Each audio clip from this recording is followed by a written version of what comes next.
Yay!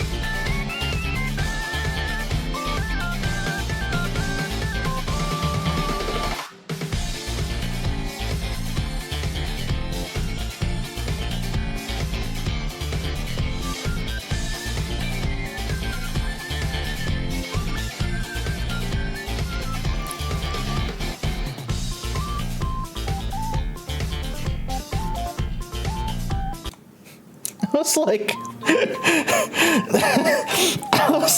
I was in the kitchen getting a drink, and I'm just like, who the hell redeemed the yeet? Who the hell redeemed the yeet sound? I am not surprised. I am not surprised. Who else exactly? I'm not surprised in the least. I got points, okay? Don't worry. 30k points, Jesus Christ. Don't worry. Don't worry. I will be redoing points redeems. I'll be redoing points redeems very, very soon. I'll be adding new points redeems as well. Because I may or may not be doing what literally every other VTuber is doing, but I may or may not be learning how to get you guys to throw things at me. This is probably going to be a terrible idea, but I feel like I should add some more points redeems, and yeah. This is going to be a terrible idea. Do it, I have ammo. That's what worries me. That's what worries me, okay? That's what worries me. Also, hi everyone, how's it going? It's me, it's your Cosmic Dragon VTuber, NJChef. Welcome to the Lair. What's going on, y'all? We are just gonna take it easy today. Oh, because I've been busy. I've been busy for the past few days. Oh, good Lord Almighty, I've been busy for the past few days. As fun as it was,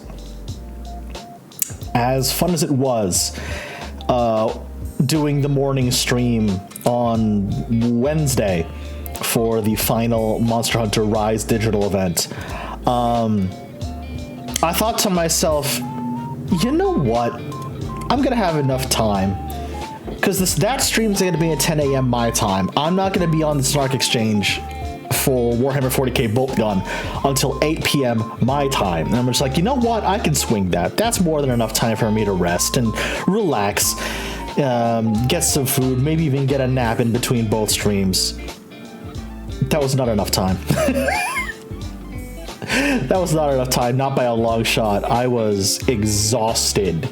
I was exhausted by the time the Snark stream wrapped up that night. And, oh man. That kind of reminds me why I try not to do 2 streams in one day. That just reminds me why I try not to do 2 streams in one day, but I digress. Yeah, that's kind of why because this stream was supposed to happen yesterday, and I woke up yesterday morning and I was just like, oh, I'm still tired. Oh, I'm still exhausted. No, I can't. Don't cross the streams. And listen, Rich, I'm trying not to, all right? I'm trying not to. Yeah, no, that is why I canceled stream yesterday. That is why I moved it to today, because I needed a day. I just needed a day. Plain and simple. Plain and simple. I needed a day. But yeah. Hi everyone. How y'all doing? Hope y'all are doing well. I hope you got some good, relaxing plans ready to go for the weekend. No, let me actually.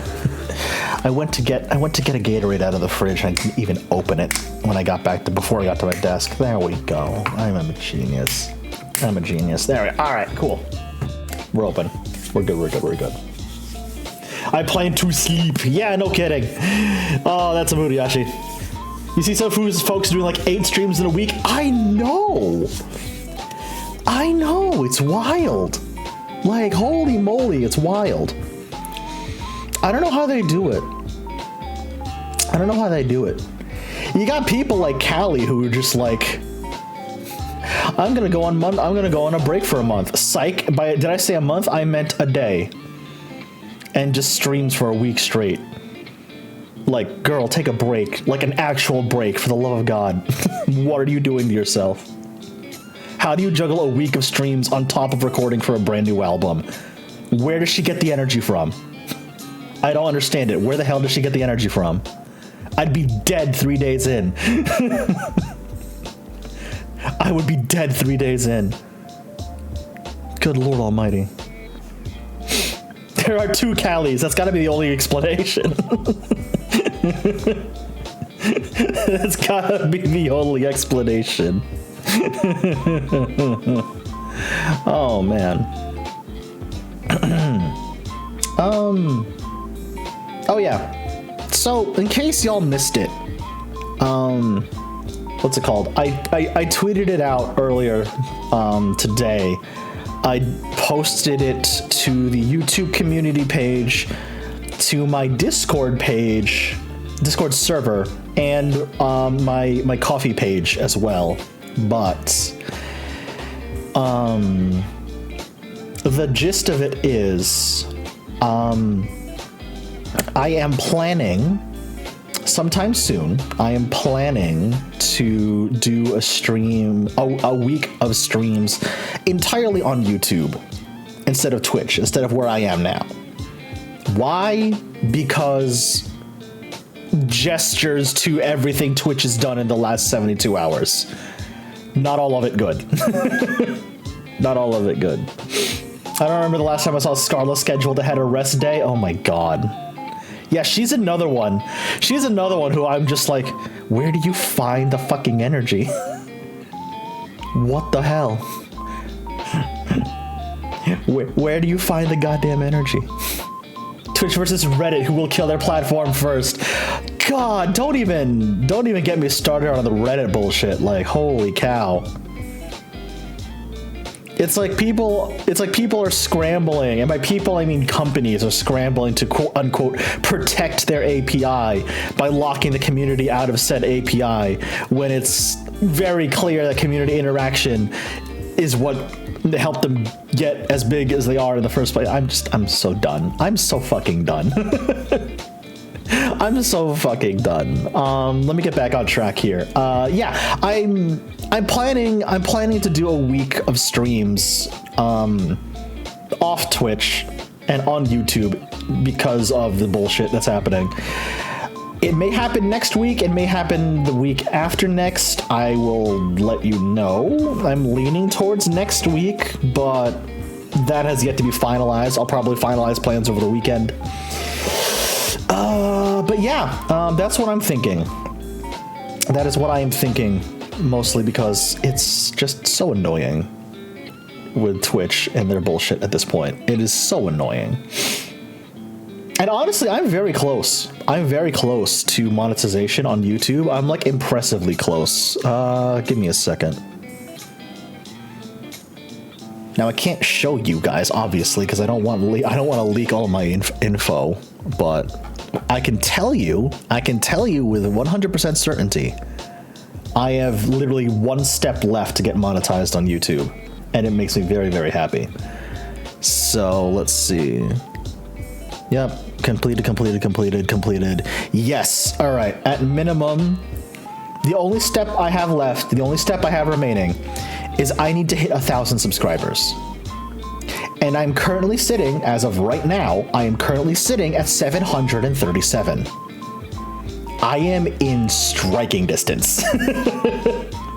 I am in striking distance.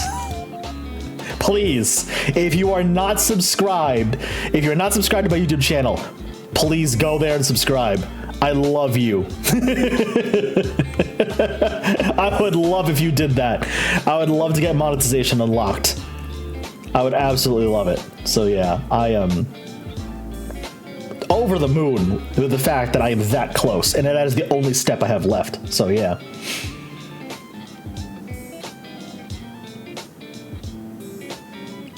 Damn, I don't know how to time this week to make 200 bolts. Super Super. I love your enthusiasm. Thank you. I love your enthusiasm, man. I love it. Well, hello, whatever we want. How you doing? Welcome to stream. We're just vibing today. We're just hanging out and chilling and talking and vibing today because I need a chill day. I need a chill day is what I need. I had a really good lunch too. Today. There is a local bakery near me. There's a local bakery near me, and they do so many good things. They do so many good things, and they have one of my favorite Japanese snacks ever. They have one of my favorite Japanese snacks, and I had that for lunch today. I had that with lunch today, should I say? Hello, Galaxy Prime. How are you? Welcome. Welcome to the chill stream. Yeah, there's a local bakery near me, and they have a really good selection. They have a fantastic selection of stuff. But most importantly, they have one of my favorite Japanese snacks, which is karepan. And if you don't know what that is, karepan is literally bread that is stuffed with curry. It's so good. It's like a little roll of bread that's stuffed with curry, like the curry roux, the vegetables, the meat, everything. It's like all rolled up into literally a bread roll, and it's delicious. Oh my god, I warmed that up today for lunch, and it was just like, I'm in heaven. Karepan's my fucking kryptonite, man. The fish thing, that's got red bean paste. That is taiyaki. That is taiyaki, which is also really good, which is also very good. I love taiyaki. Yeah, karepan is delicious. If you could, hold on a second. If you got a really good bakery nearby wherever you are, check to see if they have karepan. It is just delicious. 10 out of 10, would absolutely recommend.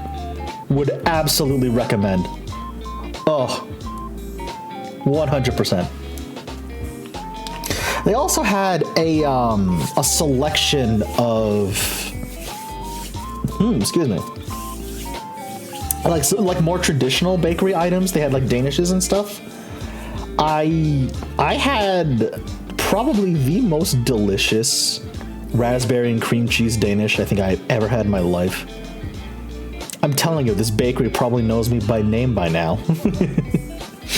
I frequented there so often. I'm kind of lucky. I kind of count my lucky stars in relation to where I live, because there's so many good like local businesses and specifically bakeries nearby. There is a traditional, well, let me rewind. There is a bakery in town that has like a ton of traditional Japanese baked goods.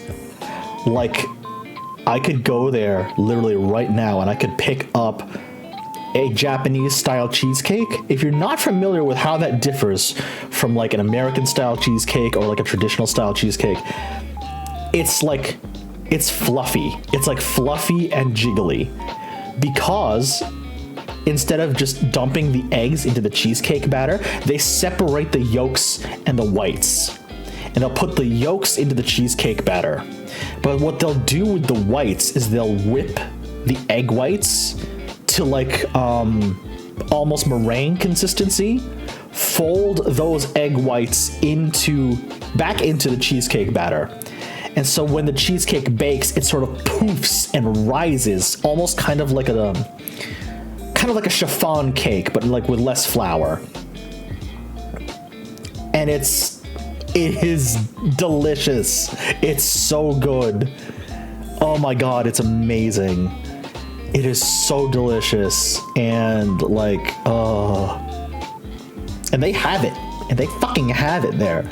I could literally walk to that bakery and get it right now. It's that close to where I live. Like, I'm over the moon. I love cheesecake too, honestly. It's one of my favorite. It's one of my favorite.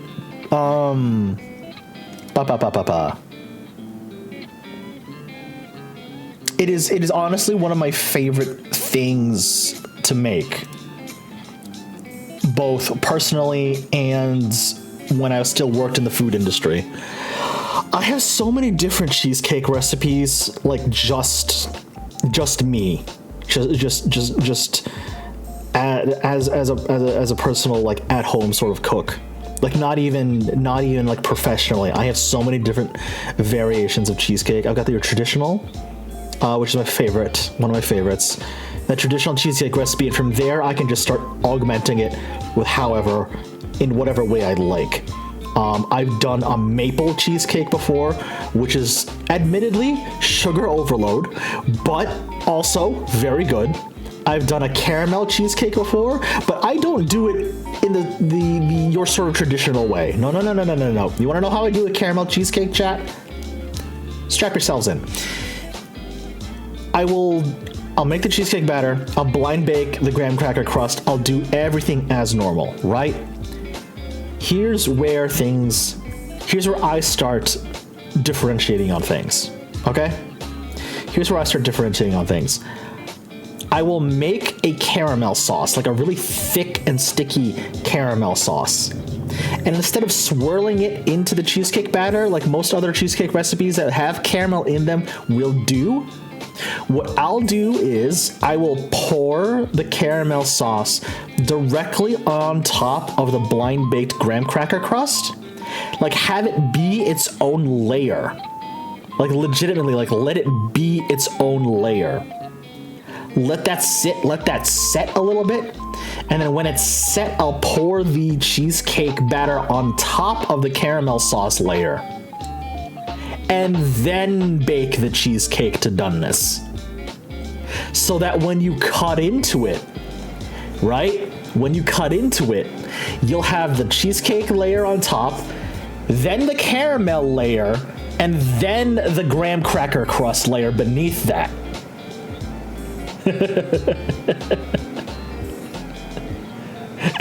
So this is the power of a chef, Iyashi. I haven't even talked about my brownie caramel cheesecake yet, because that's what I bake when I want to be super decadent, or if it's a special occasion like Christmas, or like family get-togethers, Thanksgiving, etc., etc., etc. So, how I do my brownie caramel cheesecake, right? Christmas or a Tuesday.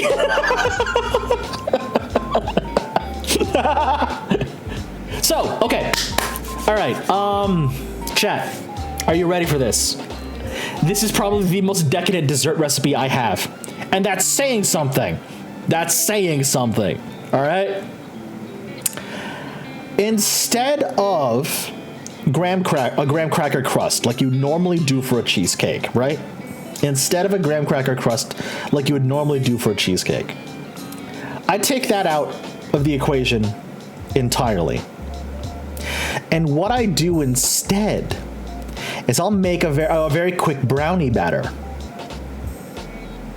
Or like even those boxed, like a boxed brownie, like a boxed set of brownies, as long as they're good, as long as it's good quality. I'll mix that up. I'll pour that into my springform pan, and then I'll bake it. And then I'll let it cool completely. And that brownie batter, that brownie layer, is what will serve as the crust for my cheesecake. Right? Chef, you're insane. I know, and we're just getting started. Because then I'll take the caramel sauce and I'll pour that on top of the brownie batter. Layer that, let it set. And then I'll make the cheesecake batter. Pour that on top. So you've got sandwiched layers of brownie, caramel, and cheesecake. And so then I bake the whole goddamn thing. So when you cut into it, you get all three of those layers. And it is probably the most decadent thing I've ever made.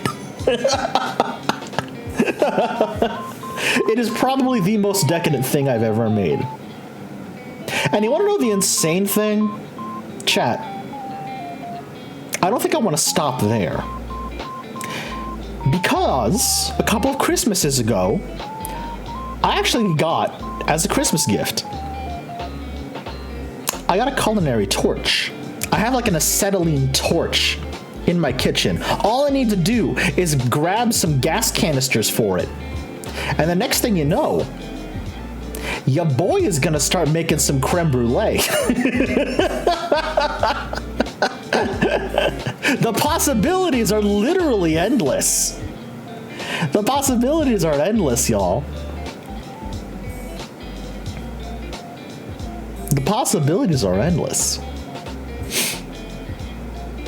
A peanut butter cheesecake with sweetened peanut butter infused into the batter and a pretzel crust with a strawberry drizzle.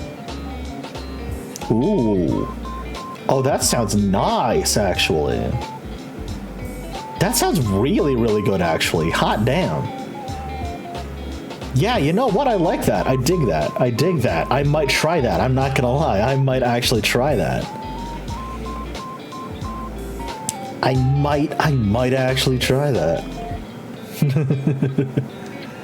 Like, I have so many ideas in my brain that I want to do. I have so many ideas in my brain when it comes to desserts, because I love making. I love cooking, but like I love baking as well. Like I love making the desserts and like sweets and like baked goods and all that stuff. Because like, okay, hold on a second. Let me take a drink. Excuse me.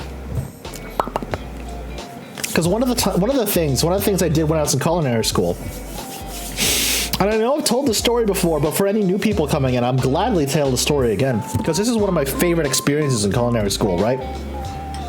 At the culinary school I attended, there are 4 different restaurants plus 1 cafe bakery on campus that serve as sort of the final proving ground for students. It's like a real world sort of experience to train students on campus before they leave and go off into the culinary industry, wherever they may be going. And the trick to that is the restaurants, the cafe bakery, are open not just to students and faculty on campus. They're also open to the public. So people can call in to one of the restaurants on campus and say, can I get a reservation for 7 p.m. tonight for dinner for a party of 5? And they'll be like, yeah, no, absolutely, sure. Can we get your name, please? Blah, blah, blah. So just like any other restaurant out in the real world, right? The only catch is that the person who just took that call was a student. The waiter that will be serving you will also be a student. The chefs in the kitchen who will be preparing your meal from start to finish will all be students at the culinary school, right? So it's a brilliant plan. It's a brilliant academic plan, in my opinion, as someone who graduated from that culinary school and proceeded to spend half a decade in the food industry. So I really like that idea. But in the cafe and in the cafe bakery, also on campus,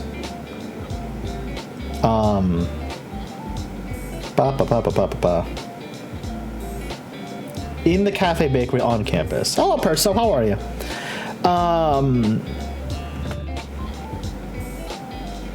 Sorry, I had a brain fart for a second. In the cafe bakery on campus, it was our job. It was our job to not just make goods to sell at the cafe on a daily basis, but it was also our job to make bread for all of the restaurants on campus. So we would make like breadsticks, bread rolls, bread loaves, etc., etc. We would do a shit ton of baking. We literally had, how many did we have? We had 1, 2, 3, 4. We had 5 deck ovens, really wide industrial strength deck ovens, and at least 2 convection ovens as well. And we would just lock in and just start a day's worth of baking for literally the entire campus. And it was so fun. Honestly, it was just wildly fun. Tiring, yes, but just incredibly fun. And here's the thing, right? Here's the thing. Since they were classes, you'd sort of be rotating, like the students taking those classes would be rotating in and out every few months. It was to the point where, because we had to get so much done, so much production done, but also learning literally on the job, even though we're only students and weren't getting paid, but I digress. Just learning and going through that process, right? It took so much time to get through all of that done, to get that much production and prep done. That class ran specifically from midnight to 8 a.m. Oh yeah, I basically became nocturnal for a month. I basically became nocturnal for a month. Yeah. Oh man, that was wild. It was a little weird. Like, when my roommates would be winding down for the night and just like getting ready to like go to sleep or like staying up and studying or what have you. Not me. No, I was waking up, showering, getting my chef whites on. And walking my ass to the cafe, to the bakery on campus, and getting ready to start up a new day. Oh man. It was weird. It was a good kind of weird. Hear me out. Hear me out. It was so creatively satisfying. On a strange level, it was so creatively satisfying. Just getting my hands dirty, literally. And just getting all of that prep work, all of that production work done for a month straight. It was very cool. Honestly, it was very cool. It was one of those moments where it's just like, yeah, I like what I'm doing. I like this. It was a very strange feeling. On the plus side, when I got back to my dorm, essentially at 8 or 9 o'clock on Friday morning, and I took a shower, and I got out of that shower, that was it. My weekend started at like 9 a.m. on Friday. Because that was it. I was done. I didn't have to worry about going, I had 0 other classes that day. That was it. That was a very fun feeling.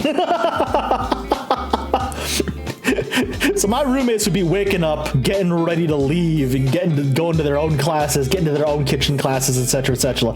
I'd be walking in at 9 o'clock in the morning and be like, cool. I'm gonna shower. I'm gonna go sleep for a few hours, and by the time I wake up, that's it. It's weekend time, baby. Let's go.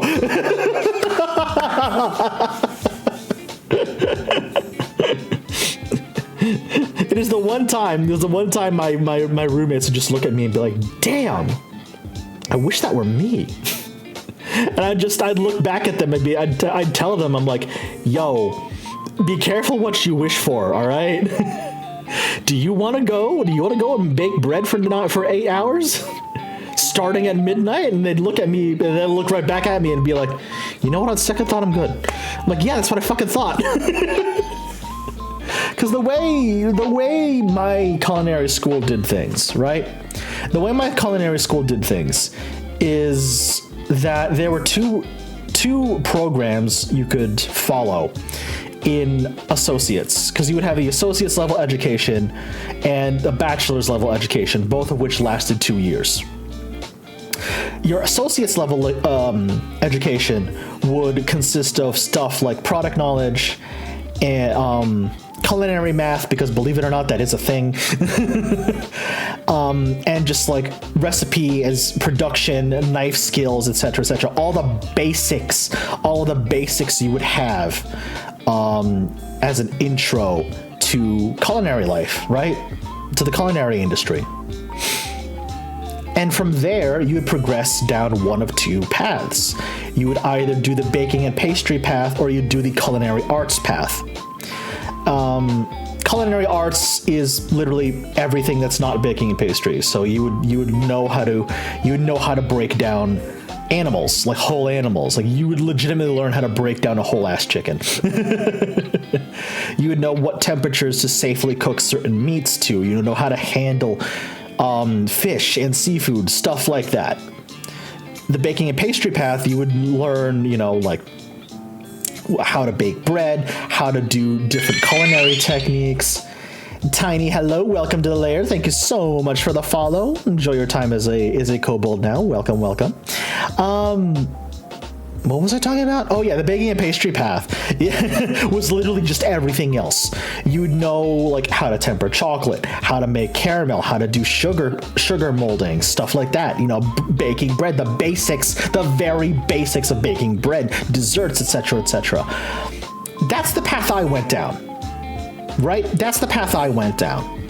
And the two paths in culinary school would never really sort of intersect, save for 1 month, when you would basically take a crash course in each other's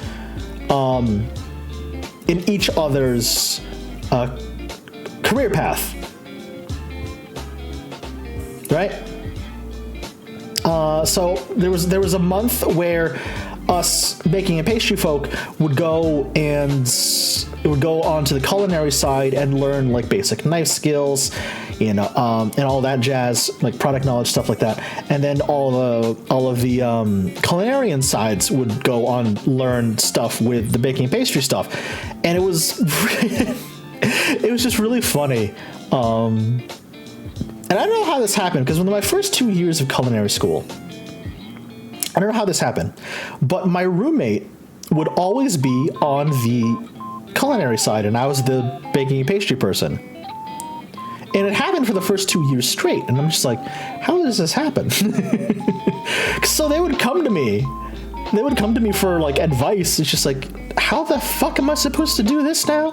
And then I'd tell them how to do it, and then I would come to them for to ask, like, listen, what is this cut called again? And they would tell me. I'm like, all right, cool, thank you. So, it was just very strange. It was just I don't know how, because it happened like literally 2 years in a row, where my roommate would be the culinarian side and I would be the baking and pastry side. It's just very strange. It was very, very strange. It's very, very strange. But after that, the first 2 years of your education, you would go on what is known as an externship. Now, what is that, chef? Well, you would be basically hired by a restaurant or some sort of company. And the culinary school I went to held externship fairs and job fairs fairly regularly. They still do to this day, honestly. I might have to pay them a visit at some point, actually. just to take advantage of that service again, because I am an alumni. I can still go up there for the job fair. I can still do that.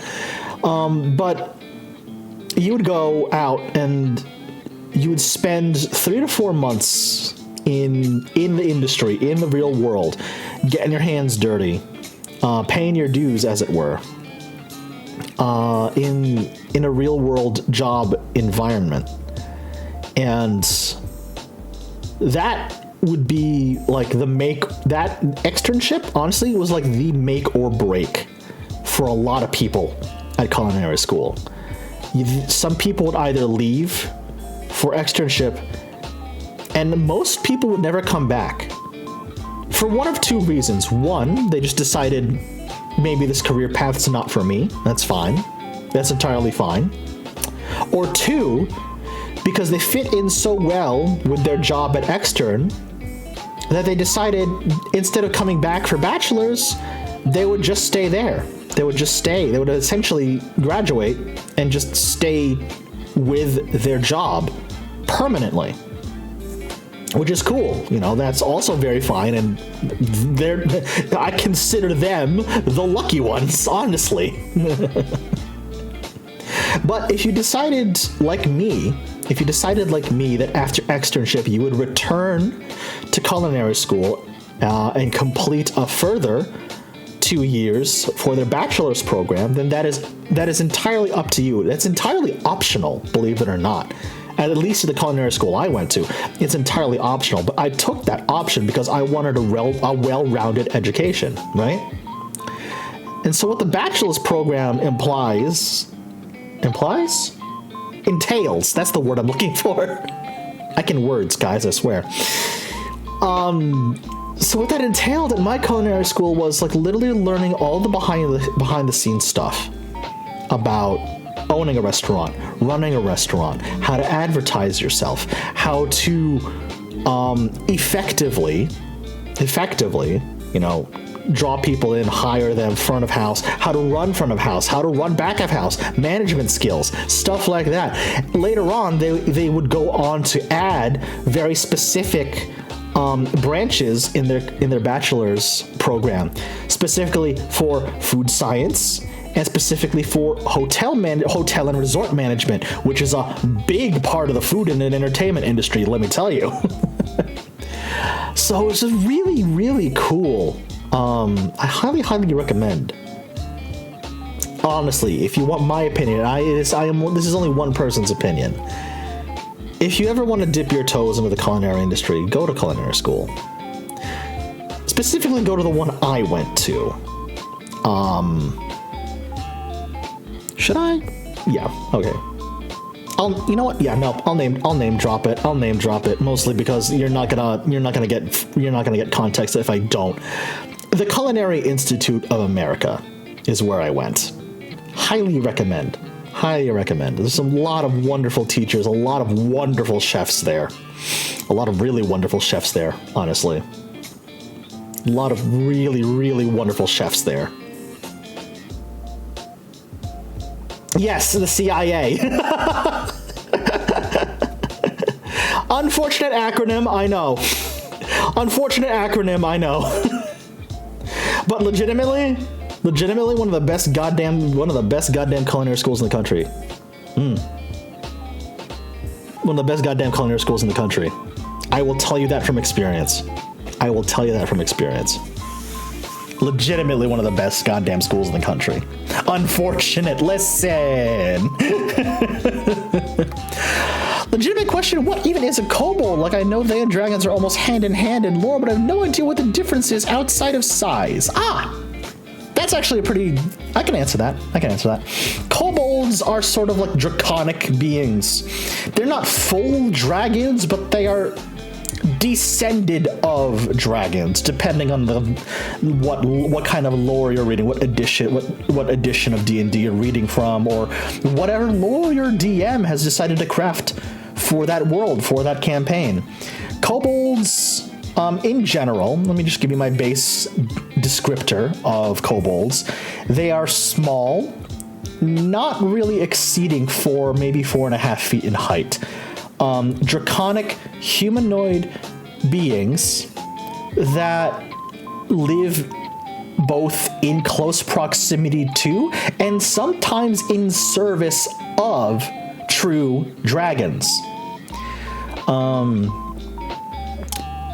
Depending on what lore, what background, what setting you are in, they can either be subservient, they can either be equals, or they can be directly descended from dragons, which makes them very similar to, but not exactly the same as true dragons, but their destinies, their communities are very much intertwined in any D&D setting, in any fantasy setting that you look at.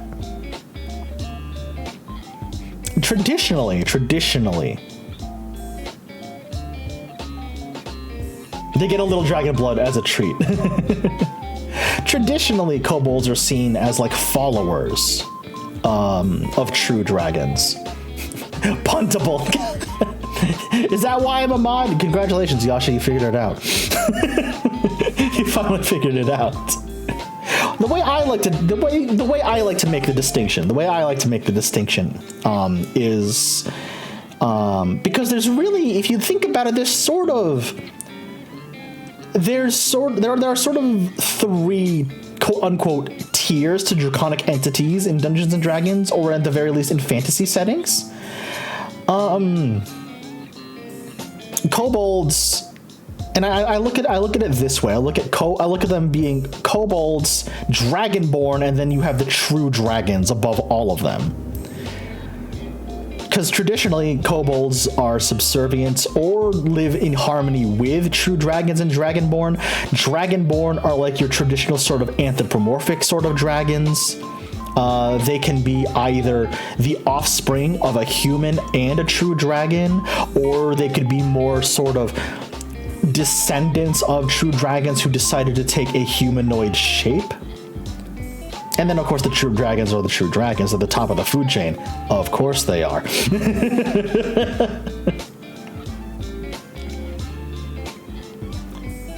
So would it not be fair to say that if dragons are T-Rexes, kobolds are cassowaries? If you want to look at it that way, it'd be more like this. If the dragons are T-Rexes, dragonborn would be cassowaries. Kobolds would be parrots.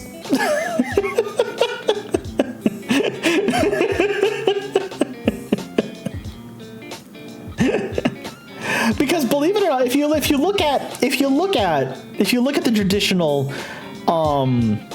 traditional stat line and abilities sheet of a kobold in Dungeons and Dragons, right? They actually have a -1 modifier to it's either their intelligence score or their strength score. I cannot offhand remember which one it is, but naturally they have a -1 modifier. It's either to their int or their strength, and I can't remember which one it is. It's a little unfortunate, I know. They also have something called sunlight sensitivity, because in bright enough light, they'll get a penalty to try to make any sort of attack, because their eyes aren't adjusted to natural light, because they live in caves and they live in underground systems for so long. So you're thinking to yourself, why would you ever roll as a kobold? Why would you ever make a character a kobold? Because of one very, very good, very key ability they have. And it's called pack tactics, right? If they target a creature that some other party member has already attacked, they get to attack that same creature at advantage. Which means, if you're not familiar with D&D terms, you roll 2d20 and you choose the highest when determining your attack.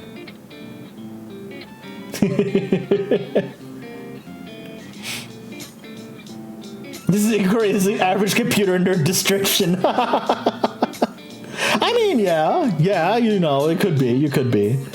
It kind of is. Kind of, sort of, maybe? I don't know. Listen, I'm a 90s kid, all right? I grew up with that. I went to school during the 90s, so it's just like I had to deal with all sort of monikers with that bullshit. I grew up being the nerd of the crew.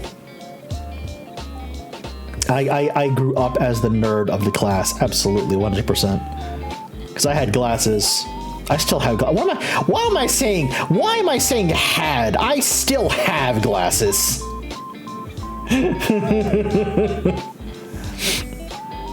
Why am I saying had? I still have glasses. God damn.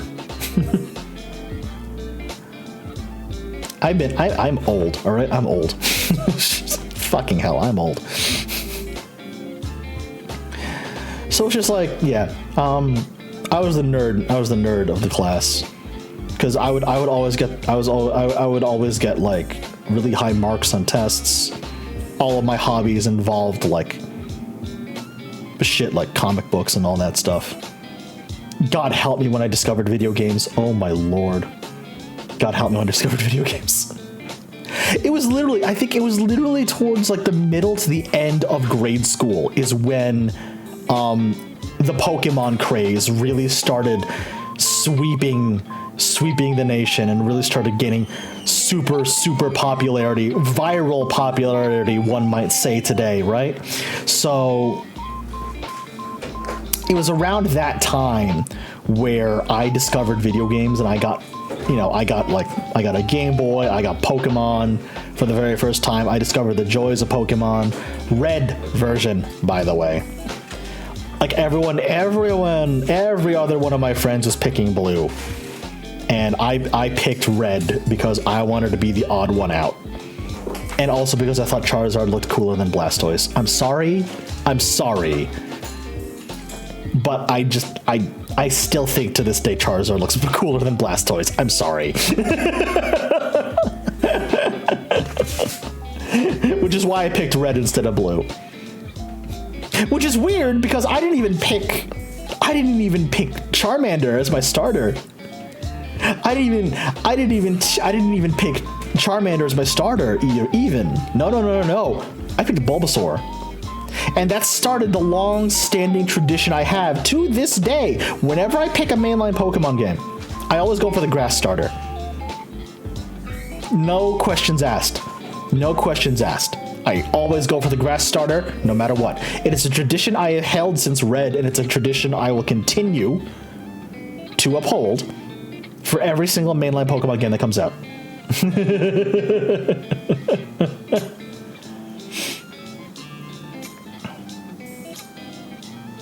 I chose Weed Cat. Weed Cat is great.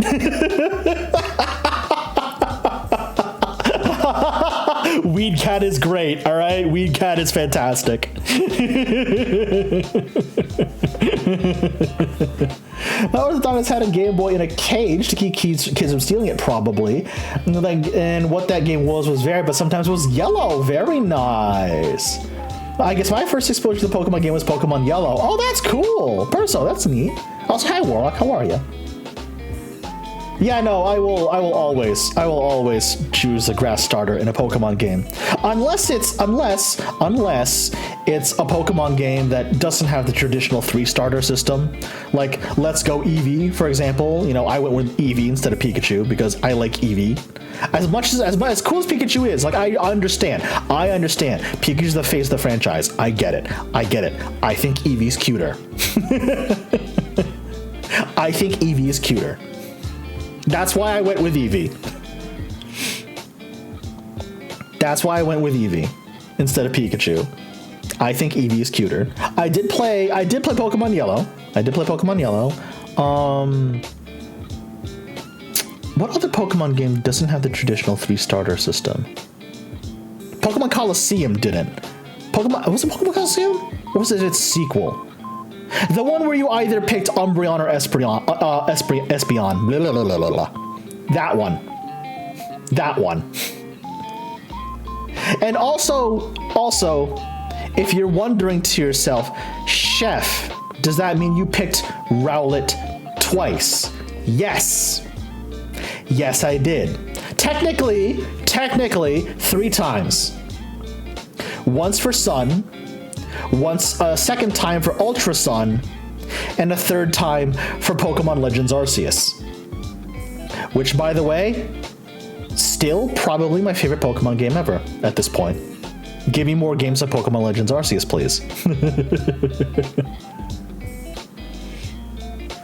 My exposure to Pokemon games is Pokemon White. Ah, nice. Nice. Yeah, no, I love Rowlet. Rowlet easily one of my favorite Pokemon starters to this day. He's a good boy. He's a good round fluffy boy. He's a good round fluffy boy. For my... Actually, no. I have one nickname I always give Rowlet, right? I have one name I always give Rowlet because his final Evo basically makes him an archer, right? Right? I have one nick, and as a result, I have one name I always have for Rowlet. Hawkeye. Hawkeye. It's just that simple. It's just that simple. Hanzo? God, no. Hell no. Absolutely not. I hate Hanzo. No. As a former Junkrat main, I hate Hanzo. As a former Junkrat one trick, I hate Hanzo. Back when I cared about Overwatch, legitimately, I was a Junkrat one trick. I love Junkrat. His style of play is why I loved Overwatch back in the day. He's so dumb. He's so dumb. He takes, and I'll admit this. He takes zero skill to play. Just spam bombs. That's literally all you do is just spam bombs. That's all you gotta do is Junkrat. But that's why I liked him.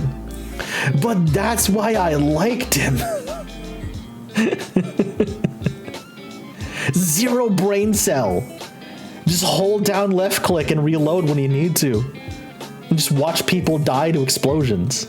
That's why I like Junkrat so much. That's why I like Junkrat so much.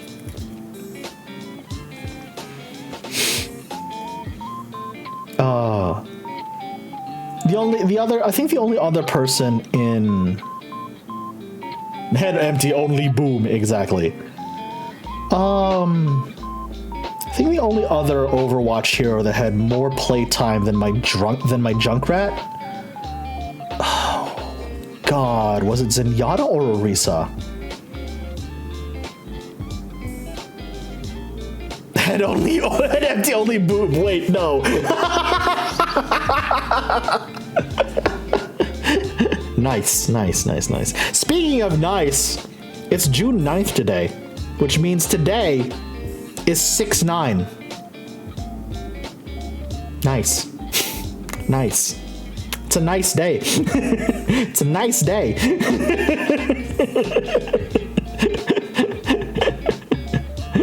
It's a nice. Thanks, Perso. It's a nice day.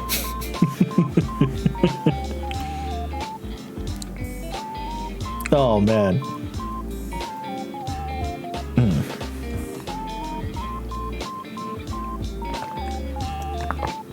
Pardon me.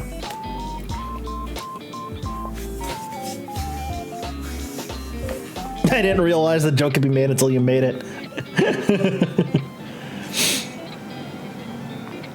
It's a very nice day. But yeah, what was I talking about? Oh yeah. Who? It was either Zenyatta or Orisa. One of the two.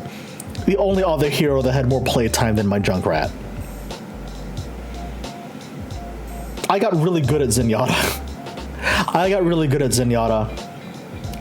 Mostly because I would run in there. It's just like, oh shit, team's dying, gotta save them. Team's dying, need to save them. Oh shit. I felt bad playing Orisa after a while. I'm not gonna lie, I felt bad playing Orisa after a while because I picked up Orisa.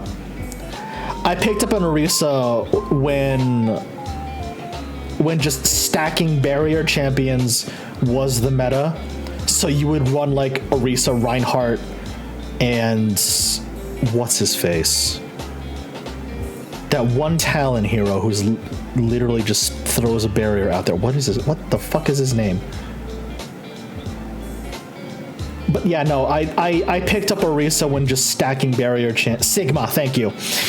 I picked up Orisa when stacking barrier champs was meta, and after a while, I just felt awful. I just felt awful. Because it just everyone would just throw their barrier out, and it's just like nobody on our team dies. That's it. Nobody on our team dies at all. Goodbye. It's just like, wow. Ooh, this is dirty. This is dirty, man. For quick play, just for casual quick play, I would play Diva. I would play Diva, and I would. My strategy was get self-destruct as soon as possible, wait till the enemy is grouped up, and just press Q. That's it. Goodbye. There goes the enemy team. I got a fucking pentakill once. That saved the game. It's to this day the best play I've had ever in Overwatch. Out of desperation, because it was an overtime, team was dying on the point. Overtime timer was ticking down. Out of sheer desperation, I threw self-destruct onto the point. It goes off, and it's just boom, pentakill. And I'm like, oh my fuck, we have a chance. Oh my god, we have a chance. Remeked, went straight to the point.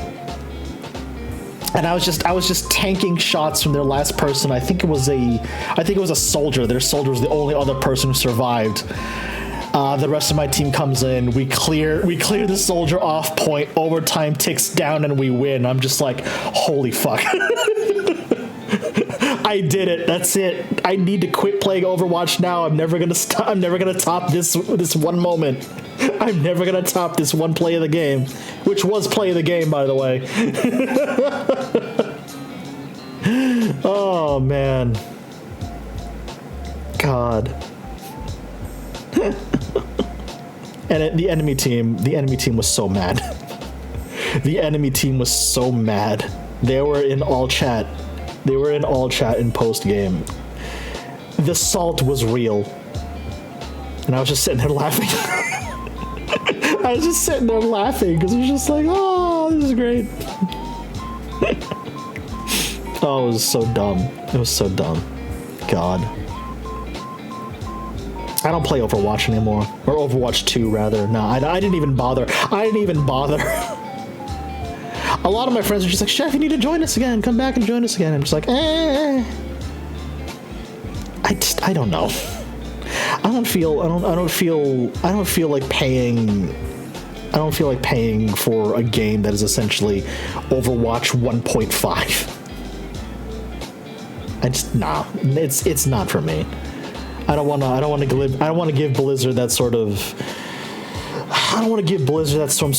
of like green light to just re-release a game and slap a number on the end and just call it a day. I'm like, nah, I'm good,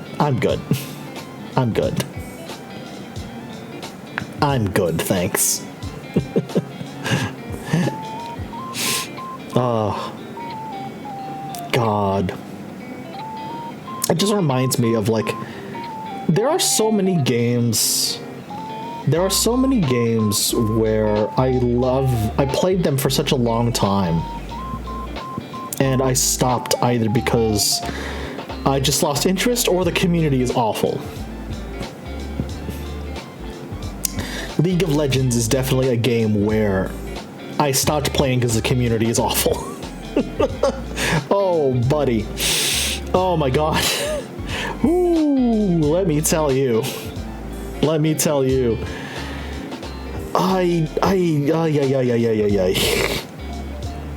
The League community wins the award for probably most awful community I think I've ever had the displeasure of interacting with. Just no. No. That is a game I will never pick up ever again. I'm happy to just sit back and watch the pros play because they pull shit I never could have back in the day. Are you kidding me? Jesus. But like, I'm good. That's a game I'm very, very okay with never touching ever again.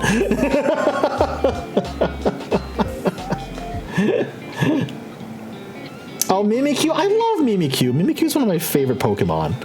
Like, legitimately, Mimikyu is one of my favorite Pokemon. I love Mimikyu. One of my favorite ghost Pokemon, like legitimately. He's freaking adorable. I have a Mimikyu plushie, actually. He's sitting in my room right now. He's very small and adorable.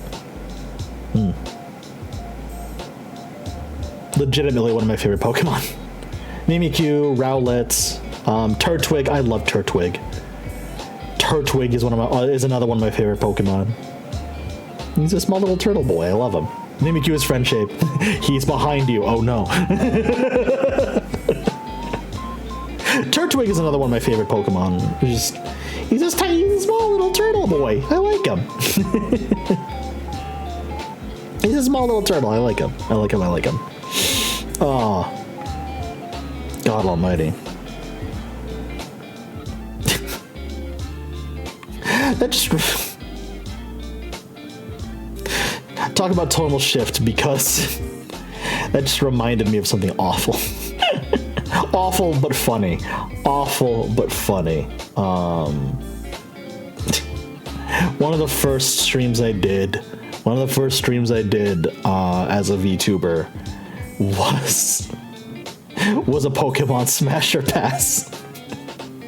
I just was reminded of that now. It's just like, goddamn. There were a lot, man. Just, you know, actually, if they updated that website, hold on. If they updated that website, give me a minute. Did they update that website? I swear to the Lord. Wait. Wait. I need to see. The only thing I don't like about Mimikyu is I don't know how to pet him. Fair. Absol's another very good Pokemon. Honestly. Absol's another very good Pokemon. Lord help me. If they ever update the Pokemon Smasher Pass website again, oh boy. Oh boy. Oh boy. I'm probably going to have to redo that list. I'm going to have to redo that list.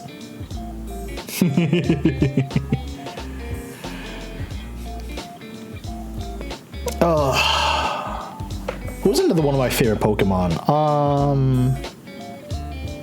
Magnemite. It's weird, I know. I really like Magnemite. I can't explain why. But just the fact that he's a floating little orb with two magnets and an eye is cute to me. I really, really like Magnemite. I can't explain why. I cannot explain why. I really, really like Magnemite. Just the fact that he's literally just a floating orb with magnets and some screws and an eyeball. That's adorable to me. That's just really, really cute to me. Magnezone is goated. Magnezone is amazing. I love Magnezone. Holy cow. Magnezone is fantastic, like legitimately. My favorite dragon Pokemon, to no one's surprise, Garchomp. Absolutely, 100% Garchomp. He's a big, mean old shark, and I love him. I love Garchomp to death. Hands down, my favorite dragon-type Pokemon. Hands down, my favorite dragon-type Pokemon. Goomy. Goomy's also a very good dragon. Honestly, Goomy's a very good dragon Pokemon also. Hi, Scratch. How you doing? What's up? Hello, hello, hello. My favorite dragon type is Goodra, and its Heatween counterpart. Yeah, Heatween Goodra is also very good. Do I have that meme of, like... There was a Twitter meme going around, like... Pick your favorite type of each, pick your favorite Pokemon of each type. Do I have that saved? I have that saved. All right, hold on, chat. I need to show you. And you can also judge my choices if you want, but I'm gonna have to show you. All right, hold on a second. Hang on a second. I'm gonna have to show you. Is it gonna be here? Yes, it is. Okay. Okay, there's my answers for this meme. Here's my answers for this meme. All right. We're gonna go through all of them. We're gonna go through all of them right now. Chat. All right, we're gonna go through all of them right now. My favorite grass type, Torterra, because look at him. Look at him. He's a big old beefy land tortoise with mountains and a tree on his shell. Okay? Okay? How can you not love this dude? Look at him. I could probably sit on his back and he wouldn't even care. I could sit on his shell and I would just ride around on a giant ass tortoise. He's so good. He's so good. My favorite fire type, Vulcanroa, because I will always catch one. I will always catch one and I'll name it Mothra. Because yes, I will always catch one and name it Mothra. Because obvious reasons. Because obvious reasons. Yes. Favorite water type, Golisopod, because I love how this thing looks. If I could put a second, like if I could squeeze two Pokemon into one category, Gyarados would also be there.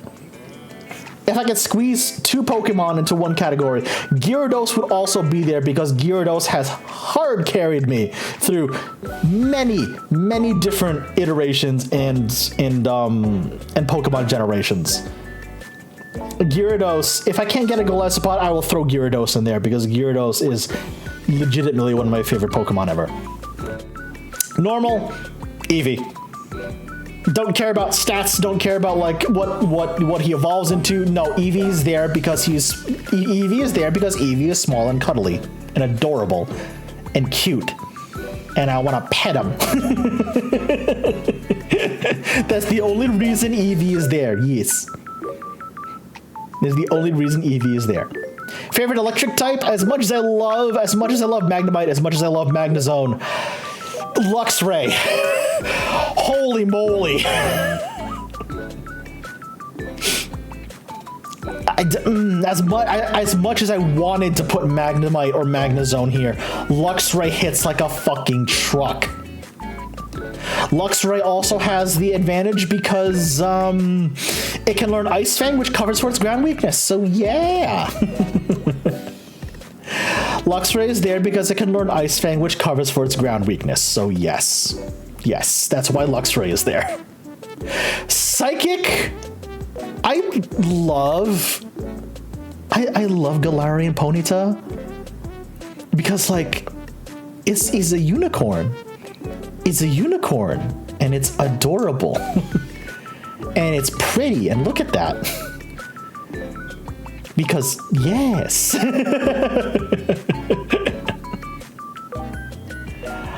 My favorite fighting type, Hitmonlee was gonna go here. Hitmonlee was gonna go here. But Urshifu is so badass. And not water form Urshifu. No. Dark form Urshifu. Because it's way cooler in my opinion. It's way cooler in my opinion. Because that is just fucking perfect. It's so good. He's so badass. Favorite rock type is Rhyperior because I love how much of a beast this thing is. Oh god, what is this Pokemon's name again? What is this Pokemon's name again? I entirely forgot. Hold on. Pokemon, there are so many Pokemon names now that there are literally so many Pokemon now I'm starting to forget Pokemon names. Mamoswine, thank you. Thank you, Mamoswine. Mamoswine. Honestly, because the tusks. It's so badass looking. Favorite flying type, Hawlucha. Why? Because I'm a wrestling fan. And this is literally a luchador bird. I am a wrestling fan and literally this is a luchador bird. How could I not put him on here? Bug, because I am a Kamen Rider fan. How could I not put him on here? How could I not put Heracross on here?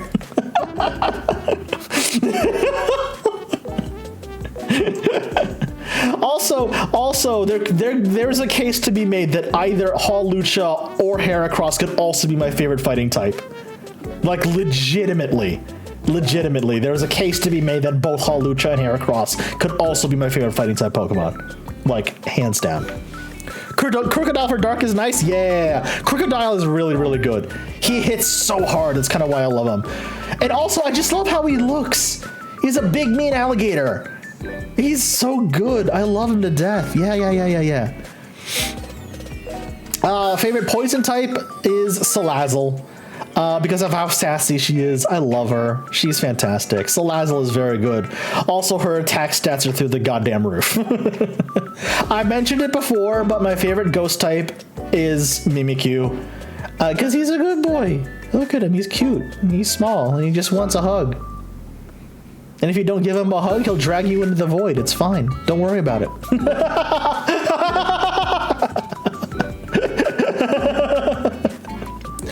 My favorite ice type, and could also technically be my favorite dark type as well as Weavile.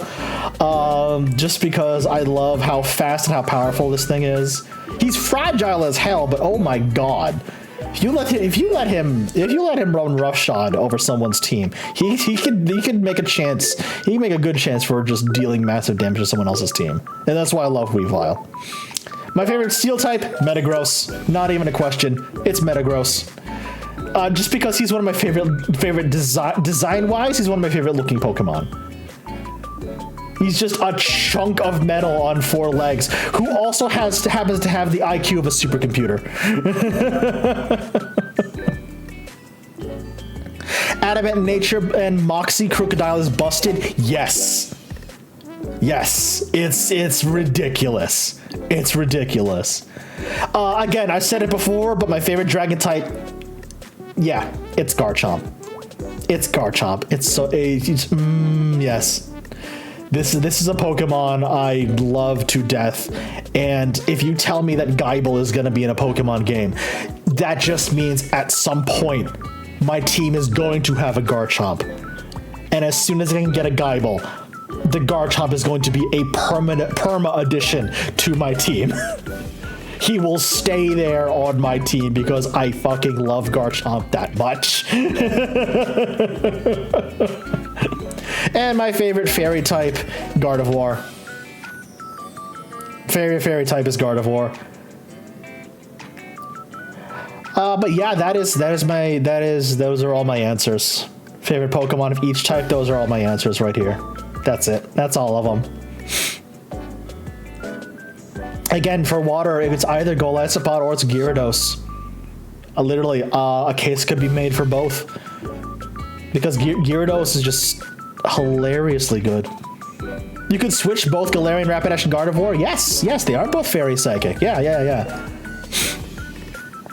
I was a little torn, honestly. I was debating who I wanted to put for Fairy. I was either gonna put Mimikyu, because Mimikyu is technically Ghost Fairy, but I put him in Ghost instead.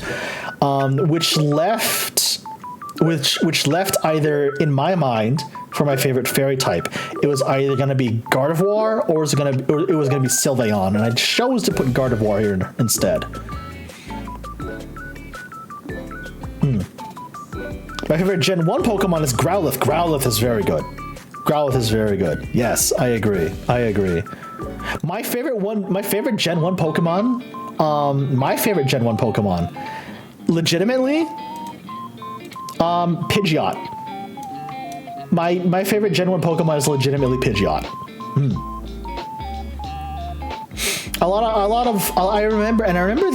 I remember this distinctly, because a lot of my friends back in the day, like when I was a small child, a lot of my friends back in the day were just like, oh, but you know, Furo looks cooler. He's got a big pointy beak. He looks scarier.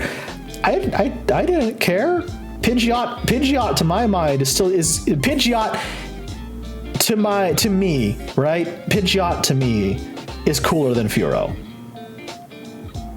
Pidgeot to me is cooler than Furo. I'm sorry. In terms of just purely Gen 1 Pokemon, I like Pidgeot more.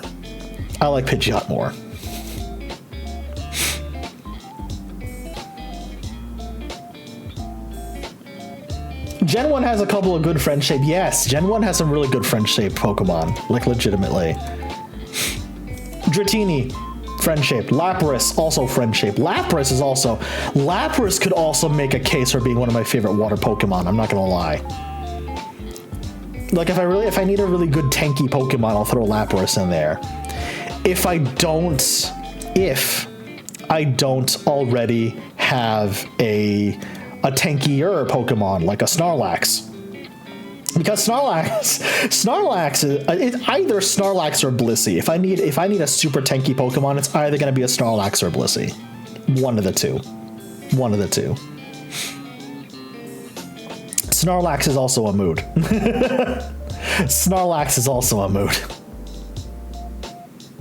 Torterra and Lapras is just a 2-car garage.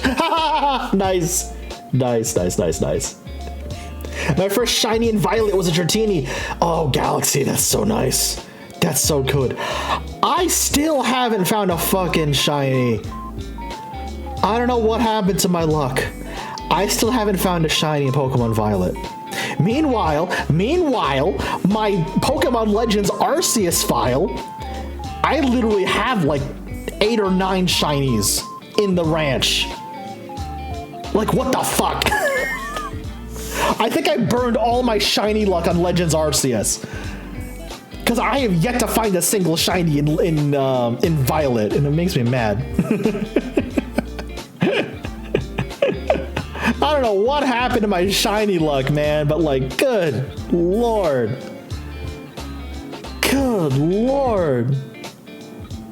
Ugh.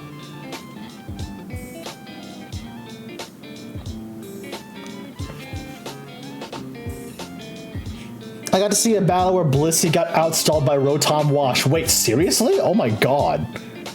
I remember back in the day where if you had a Skarmory and a Blissey on your team, they would literally tank everything. I remember the dread old days when Scarbliss would just stonewall everything in competitive Pokemon battling. I remember those days. I do not want those days to come back anymore.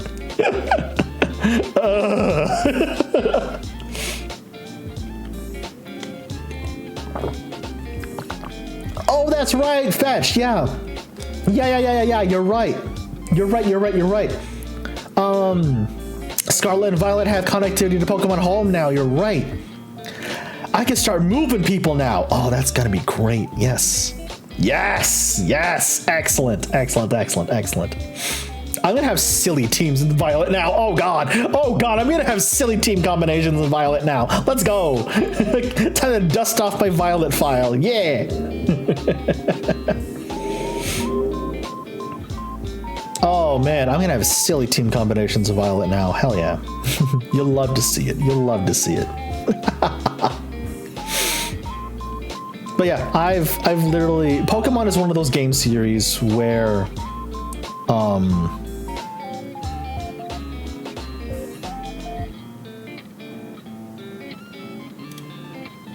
Pokemon is one of those game series, one of those game franchises where when a new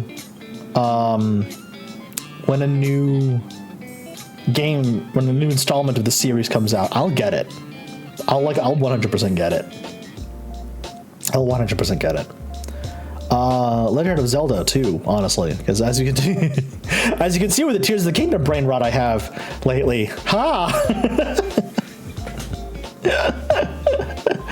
Oh boy.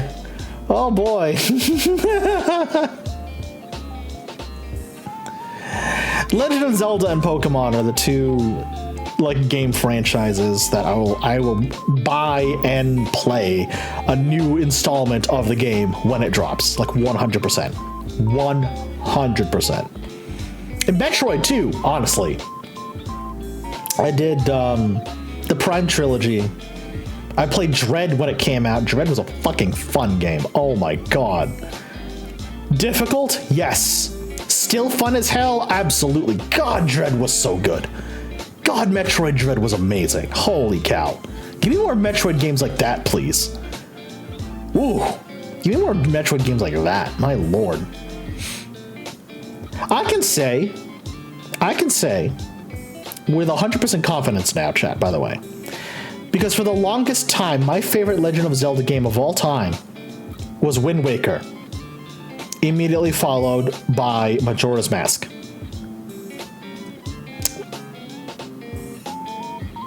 It's not Wind Waker anymore.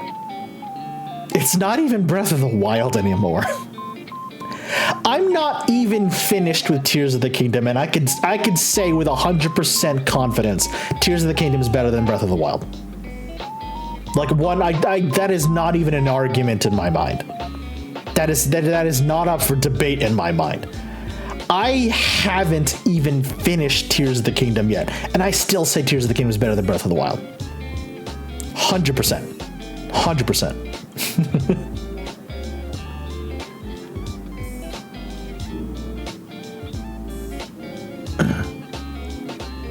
What is that noise? Is somebody revving their engine outside? Jesus.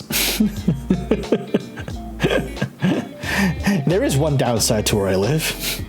I'm very close to a very busy road. I'm very close to a very busy road, and that just means I hear a lot of things, which is very annoying. Just exceedingly annoying, actually.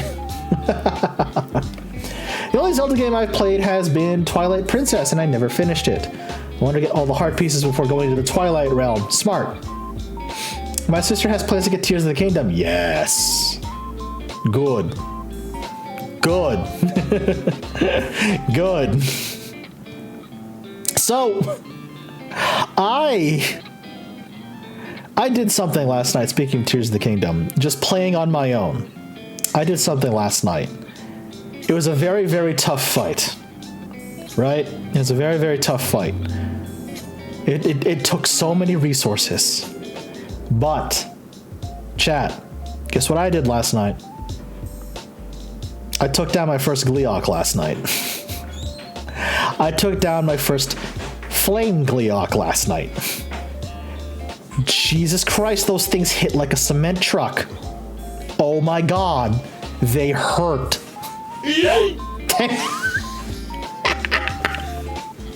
Thanks, Perso. Appreciate that, thank you.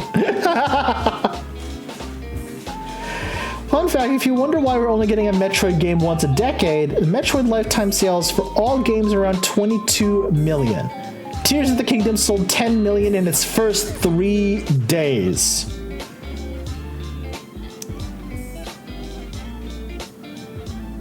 Jesus Christ. Okay, that checks actually, yeah. That checks actually, oh my god. Yeah, exactly. Yeah, exactly. Holy moly. That is wild. That is wild to me. Holy Christ. That's actually kind of bonkers, I'm not gonna lie. That's actually bonkers. My god. I love the Legend of Zelda games, though. Like, legitimately, I really do. I really do. There's only a handful of Legend of Zelda games I haven't played. I think they're mostly on the DS. I've played Minish Cap, but I haven't played. What's that one called? Spirit Tracks. I haven't played Spirit Tracks. I haven't played Spirit. I played Minish Cap. I have not played Spirit Tracks. What's the other one? I know there was one more. There was one more. Phantom Hourglass, thank you. I haven't played Phantom Hourglass either. Thank you. I haven't played Phantom Hourglass either. I played Wind Waker, though. Breath of the Wild lifetime stats were 32 million. Holy moly. And if Tears of the Kingdom, 10 million in 3 days. Holy Christ. That's insane. That is wild to me. I love it, though. That's good, though. That's good. It's good. People must have really liked the arm.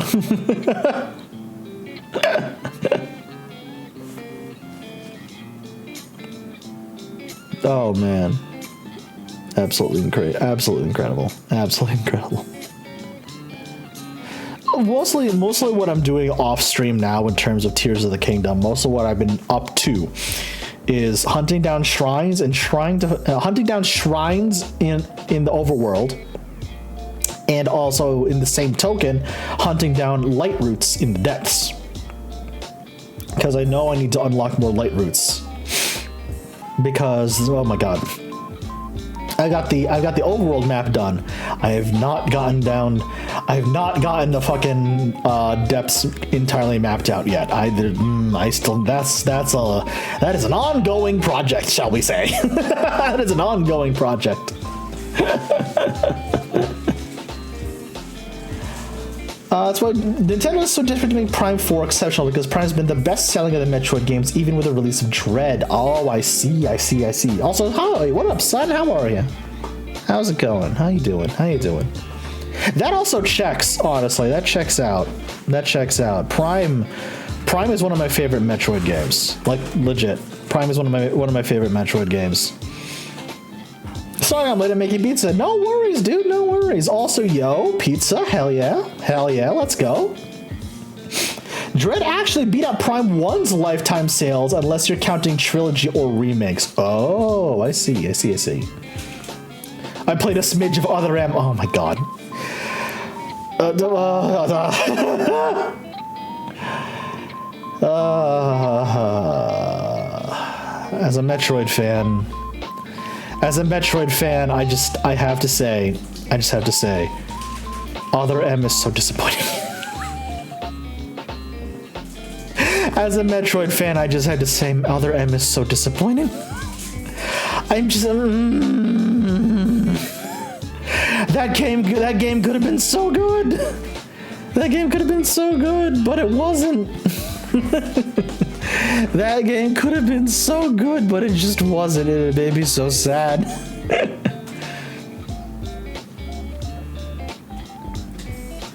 Game breaking aside, I like the gameplay. Fair, yes. The gameplay, I will agree with you there, Rich. I will agree with you there. Gameplay wise, Other M was fun. Game mechanics wise, Other M was very good. I will agree to that. 100%. Story wise, Other M is a mess. Story wise, Other M is a mess. Oh my god. So, boy howdy. An attempt was made with Other M's story. I'll just say that. An attempt was made. Good God. An attempt was made. Excuse me. One of the stories of all time. Exactly. One of the stories of all time. Whew.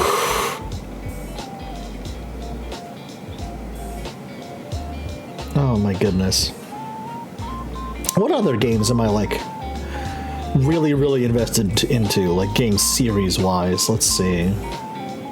Pokemon, obviously. Legend of Zelda, obviously. Metroid, obviously. Mario? I don't know. The last mainline Mario game I got was Odyssey, because it was one of the first games to come out for the Switch. And I had a fucking blast with Mario Odyssey, don't get me wrong. I love Mario Odyssey. That game was so fun. I lament the fate of Command and Conquer. Oh, son, I feel you. Son, I feel you on that one. Yikes, I feel you on that one, buddy.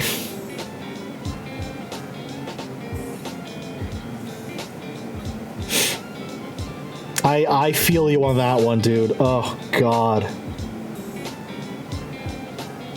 I would love for a new Command & Conquer game at some point. But, like, I know it's just, I cry every time. I'm not sure if I think it's better or worse than Lane NFT bad, but yeah, no, it's, oh boy. Oh boy. See, my go-to RTS of all time, my favorite RTS of all time was StarCraft.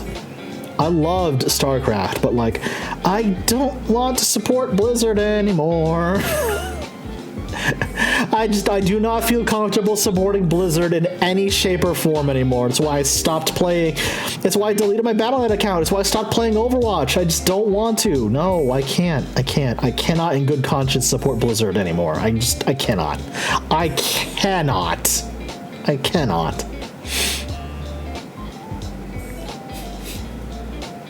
I absolutely cannot. Just no way.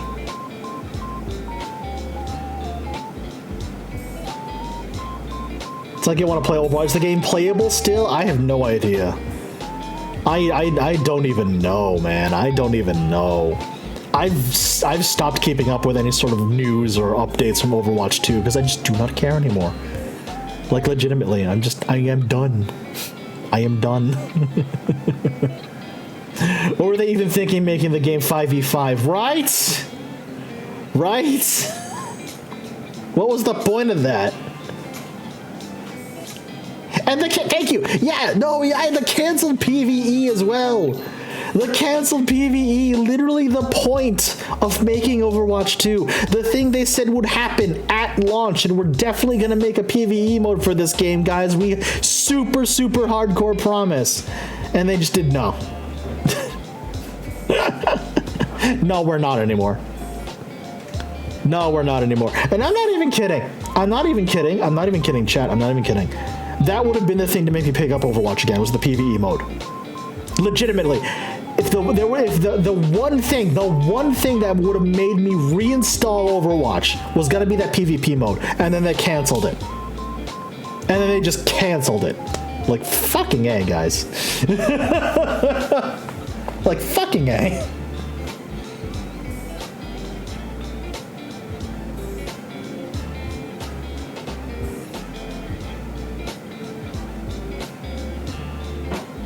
Could probably convince someone that Overwatch is an off-brand series and not a video game. Super? Yeah, no.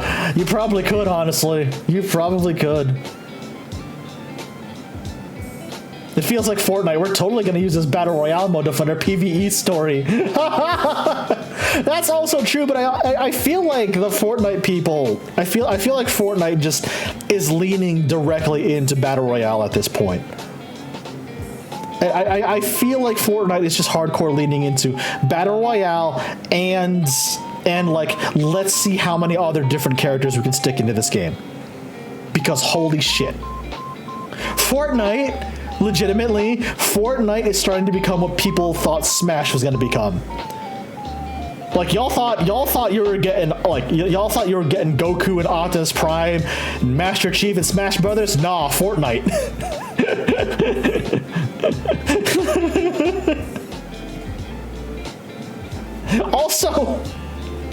Also, Optimus Prime in Fortnite, what the fuck? That announcement felt like a goddamn fever dream to me. Oh my god, that announcement felt like a fever dream to me. Are you kidding? I say this as a Transformers fan. I say this as a lifetime collector of all things Transformers. What the fuck?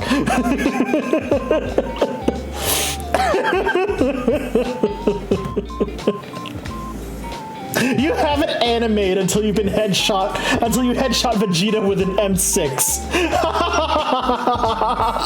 It just blows my fucking mind. It blows my fucking mind now. You can have Master Chief, Goku, Vegeta, and Naruto on the same team now in Fortnite. It fucking blows my mind. Oh my god. Funniest thing is that Fortnite didn't even start out with a Battle Royale mode. They totally saw PUBG and just went mine. I remember that story, actually. I remember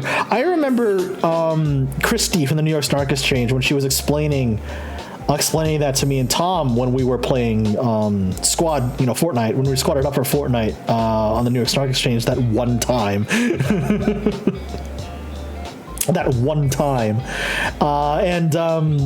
Yeah, she was explaining that to us. I'm just like, really? Damn, all right. Played a little bit of Smash Brothers, mostly main Pikachu, Pit. I played Mewtwo at least once. I haven't played Smash Brothers in a while, but my main has been Toon Link for the longest time. My name has been my Smash main has been Toon Link for the longest time. I haven't played Smash in a long time, but I will fully admit I'm not that good at Smash Brothers. I am very much not that good at Smash Brothers, guys, let me tell you. I'm very much not that good at it. But, yeah, no, I enjoy Smash. I enjoy Smash just for the spectacle of it. The announcement trailers were really fun to wait and watch for.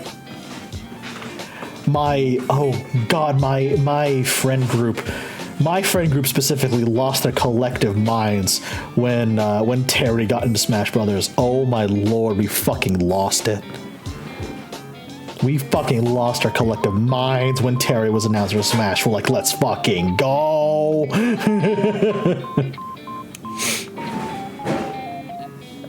PUBG's just an Arma mod sold for money. That's fair.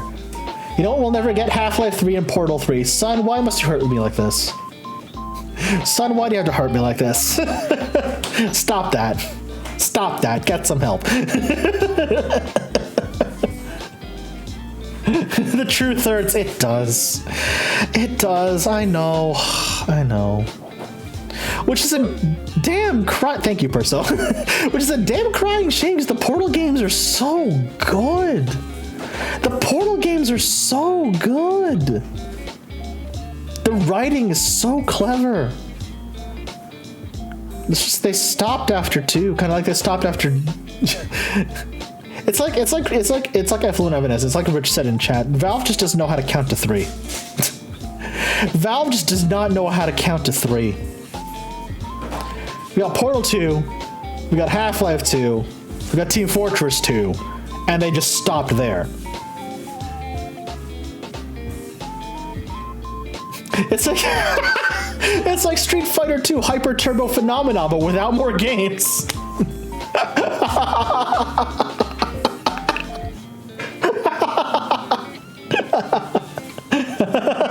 You're right.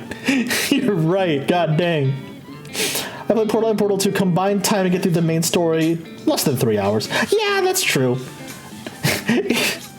That's true if you're smart. If you're like me who has one functioning brain cell, then it's gonna take 3 hours just to get through like 2 puzzles. Yes, I'm talking from experience. No, don't ask me anymore about it. I love puzzle games. I love puzzle elements to video games. Sometimes it just takes me a while, okay? Sometimes it just takes me a while to figure out the solution. Sometimes it takes me a while to figure out a solution. I'll find out the solution, and then I'll find out it's way simpler than I thought it was, and then I'll just feel like a moron for a little while. See the shrine puzzles in Breath of the Wild and Tears of the Kingdom, because oh my Christ. I still can't believe the Lightning Temple. For the last battery, I literally missed the easiest one for last. Like, what the hell, dude? What the hell, brain? Come on. Come on now.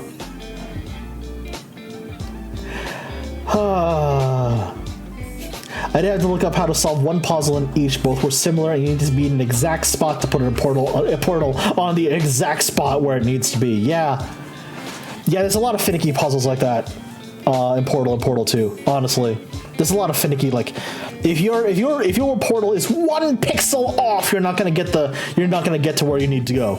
It's a little annoying like that. I'm not gonna lie. Little frustrating. Little frustrating.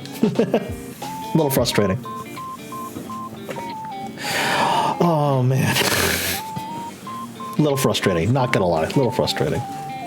But still fun. Still very fun games. Physics platformers like that are really interesting. Like physics-based puzzles like that are really, really interesting. I like them. I'm not gonna lie. They did some war crimes to make the Half-Life engine do that. So I've heard. Yeah. Just getting the Half-Life engine to cooperate. It must have been a nightmare. Good Lord Almighty, that must have been nightmarish.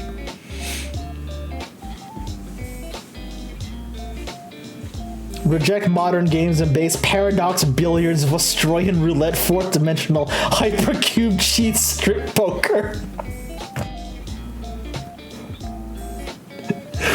What a way to make your entrance in the chat, Kay. My God.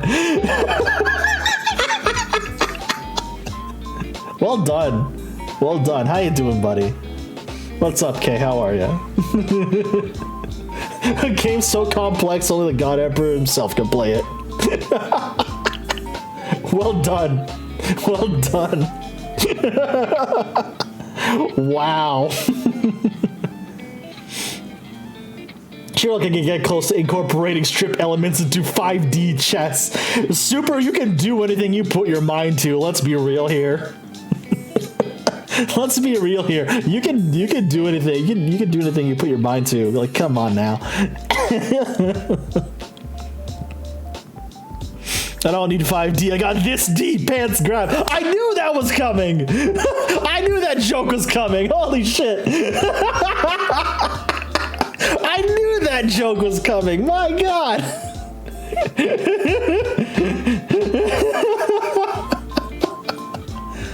I'm pretty sure taking off your skin if you lose a piece would be frowned upon. Also would probably be detrimental to your health, let's be real. Oh. Like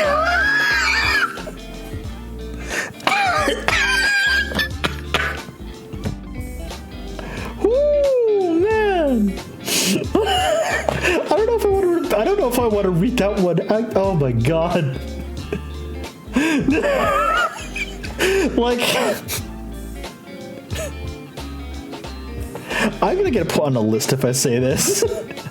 Like Helen Keller on a porn set. Never saw it coming.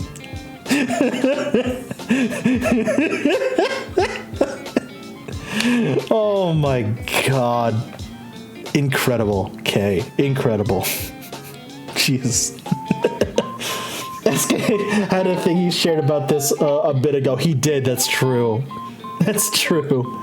You know what? You're right. We've said worse things on the New York Snark Exchange. That's fair. That's fair. We've said worse things on the New York Snark Exchange. We've said worse things on the New York Snark Exchange. It's fine. It's fine. We've said worse things on the Smasher Pass. Yes, that's also true. That's also true. Choo Choo. I was about to say, I'm sure Choo Choo said worse. I'm sure Choo Choo said worse on watch along streams. Let's be real here. Choo Choo said worse on watch along streams. Choo Choo, let's also be real here. Choo Choo and I both said worse when Choo Choo and I both said worse when Kick Hopper and Punch Hopper both appeared on Kamen Rider Kabuto. But both Choo Choo and I said worse when we saw Kick Hopper and Punch Hopper on screen together. Oh God. During the Kabuto watch along. To be fair, the jokes in Den-O write themselves. The jokes in Den-O write themselves.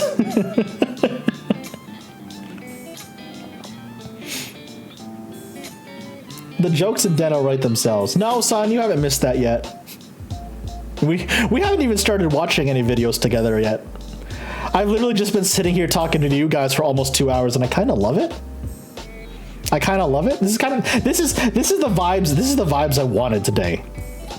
Can we be real? Can we be real right now? This is the vibes I wanted today. This is perfect. This is fantastic. Den-O is the joke, and us poor souls watching it, we're the punchline.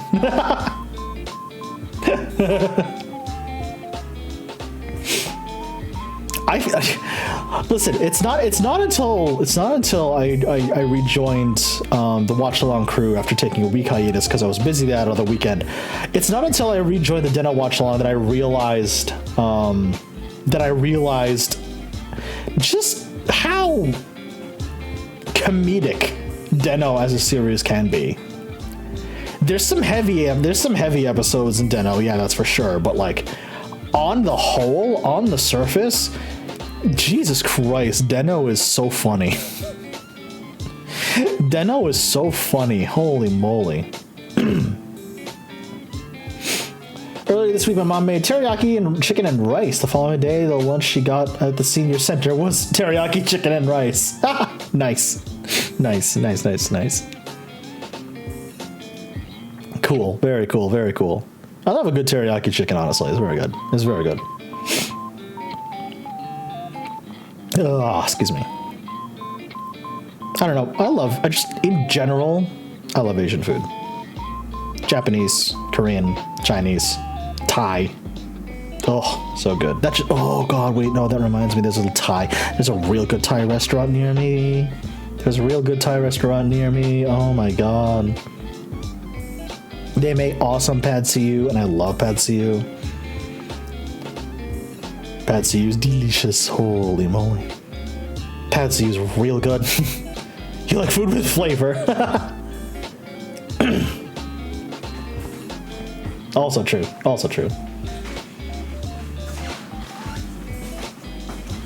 I tried eating Japanese ones, but apparently being a cannibal is only trendy in anime. I just went to jail. Well done, Kay. Well done. Oh my lord. Although seriously, you know what I haven't had in a while? And I don't know why, but for the past couple of days, I have been craving takoyaki. I don't know why, but god damn it, I want some takoyaki. It's been a while since I've had some, honestly. Like, legitimately, it's been a while since I've had some. And they're really good. Oh, it's really good, too. Oh. One of my favorite dishes, honestly. Like, legitimately, takoyaki's so fucking good. That's so fucking good. Oh my god. Takoyaki is incredible. Like, legitimately. Takoyaki is really good. Okonomiyaki is amazing. I really like okonomiyaki. Like, holy shit. real good. Real good. Oh man, I'm making myself hungrier and hungrier the more I keep talking. Like, holy shit. I'm making myself hungrier and hungrier the more I keep talking. Good God Almighty. Oh man. Chat, I'm gonna be right back. I just need to stretch my legs and get something else to drink. Give me like 5 minutes and I'll be right back, alright? Y'all stretch and hydrate as well. BRB.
Hello. All right, we're back. We are back. We are back. Hello, everyone. Hello, hello, hello, hello. How are you? How are you? Miri Halia, hello. Welcome, welcome. Some adorable emotes. Those adorable emotes. Very nice. Very nice. Hi, Bird. How are ya? What's up, Bird? How you doing? How you doing? Greetings, chat and chef. I've had a hellish day and I just got paid, so I'm gonna order out food as a treat. What do we think? Pizza or Chinese? Ooh. You know what? Bird, you know what? I say Chinese. I say Chinese because why not both? Sushi pizza. Bird, you know what? I vote for Chinese. I vote for Chinese because it's because for me personally, it's one of my favorite comfort foods. I love pizza, don't get me wrong. I love me some pizza. It's shitty American takeout Chinese, but I know what I'm getting into. Yeah, no, I absolutely. I get that. I get that. I understand. I understand, Bird. I understand. It's not Chinese, that's food poisoning. As long as it's not Panda Express. Yeah, no. Yeah. True facts. True facts. I have been on a roll lately in terms of like making recipes at home because like I love Woo Can Cook. If you're not, I don't know how many of y'all are familiar with that YouTube channel, because he's done a series. All right, he's done a series of taking like P.F. Chang's recipes and like reworking them to be a little bit closer to using traditional cooking techniques, and they're all fucking amazing. All right, they're all incredible. They are all really good. NJ, you've ever seen that Canadian Iron Chef that rizzed up some lame-ass Panda takeout? I have seen that, yes. I have seen that. I have seen that, yes. I don't know about sushi pizza. Sushi pizza, yeah. Yeah, that's fair. I don't know, whenever I get Chinese, I always go for lo mein. That's like my kryptonite. That's like my go-to. That's the one thing I'll always get. I just like noodles, okay? I just like noodles a lot. That is my go-to. That is my go-to. It's either lo mein or it's General Tso's. It's either lo mein or General Tso's. It's one of those two. It's one of those two. You could say it's your main food. You know what? I can't even be mad. I can't even be mad. I can't even be mad at that. I don't give a fuck who General Tso's is, but dog, he got the chicken hookup. Yeah, no, for real though. For real. I know, it's a low blow. Rich. Rich, how dare you?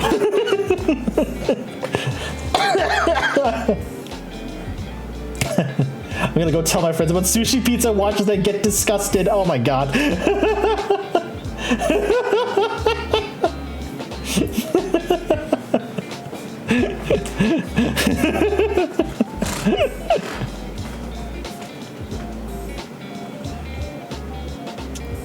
Let's see. I go for that, or if I'm at my default spot, they got this Mongolian beef that slaps so hard it might be considered assault. Ooh, nice. That's very good. That's very good. That's very good. That's very good. That's very, very good. A different Chinese place I ordered from the other week did a war crime on me. I ordered General Tso's. I got bare chicken breast in sticky sweet sauce with no heat and raw broccoli. What the fuck?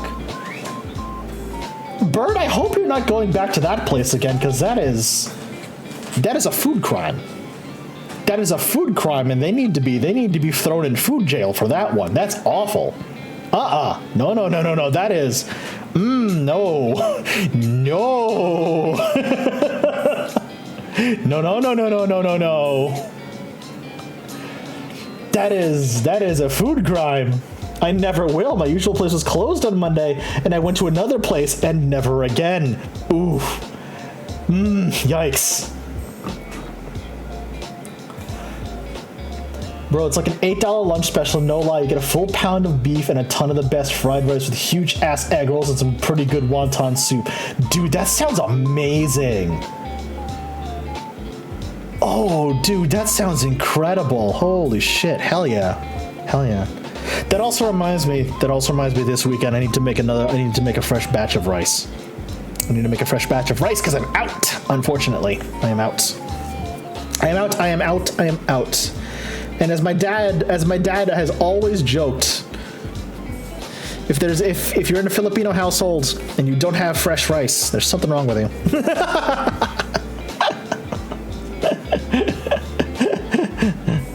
Which is why this weekend I had to make a fresh batch of rice. 100%. 100%. The Chinese place I really liked sadly didn't survive the pandemic. Oh, fetch, I'm sorry. That's awful. That's awful. My pale ass walks into the Korean spot and I get fed, perks to being the owner's nephew. Very nice, Kay. Very nice. That's awesome. That's awesome. Yeah, I gotta fire up the rice cooker again this weekend. Make a fresh batch of rice. Auntie, you're fucking huge. Stop, please. Yes. My aunt was the same way before she got stuck to where she is now. Unfortunately, my aunt is not doing so well health-wise. She is. Excuse me. She's currently in an assisted living center now, but when she was better, she would spoil the bejesus out of me, because I'm an only child, right? I'm an only child. So whenever I would go to visit her and my cousins, by extension, she would spoil the bejesus out of me. Like when I was younger. My mother tried to keep me away from fast food. Like, she didn't want me to go to McDonald's. She wanted me to go into Burger King. Nothing. But I really, really wanted the McDonald's Happy Meal toys, right? So who would secretly go behind my mother's back, take me to McDonald's just to get the Happy Meal? My aunt. She'd spoil me like that.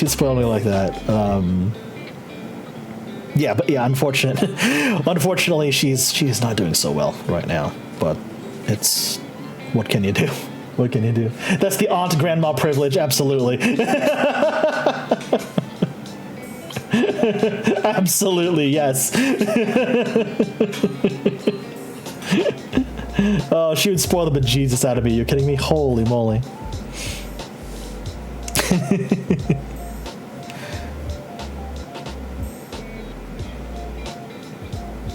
I don't know who's trying to fat me up more, Korea mom or her sister.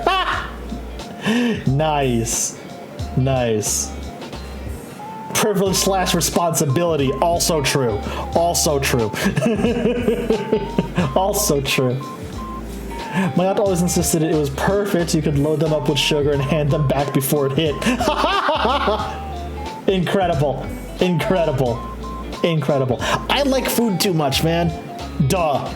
Me being me. but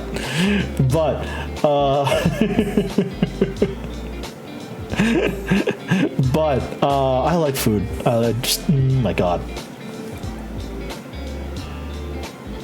The one thing I'm sad about being the only child is I don't get to be that weird queer auntie. I'm kind of like the weird queer uncle. Kind of. Because my cousin has a kid. And like I visit them often enough to where her kid is very comfortable around me and hangs out around me. So it's just like, yes, small child, I will teach you my ways. I shall teach you my ways, child. And I've already taught him the most important thing, right? I've already taught him the most important thing. He has a healthy love of Legos now. Like, he has got so many Legos in his room, and I'm just like, yes, my job is done here. My job is done here. I have taught you about the very, very cool things known as Legos. Specifically Star Wars Legos. He's a ton of Star Wars Legos. He has more Star Wars Legos than I did growing up, and I'm kind of jealous, I'm not gonna lie. Like, I had an X-Wing, right? I had a Lego X-Wing growing up. That was cool. He's got the Lego X-Wing. He's got the Lego Star Destroyer. He has the Lego Death Star, like the play set Death Star. And I'm just like, bruh, I didn't have this. What the hell? Man, come on. Like, man, come on. What the heck, dude?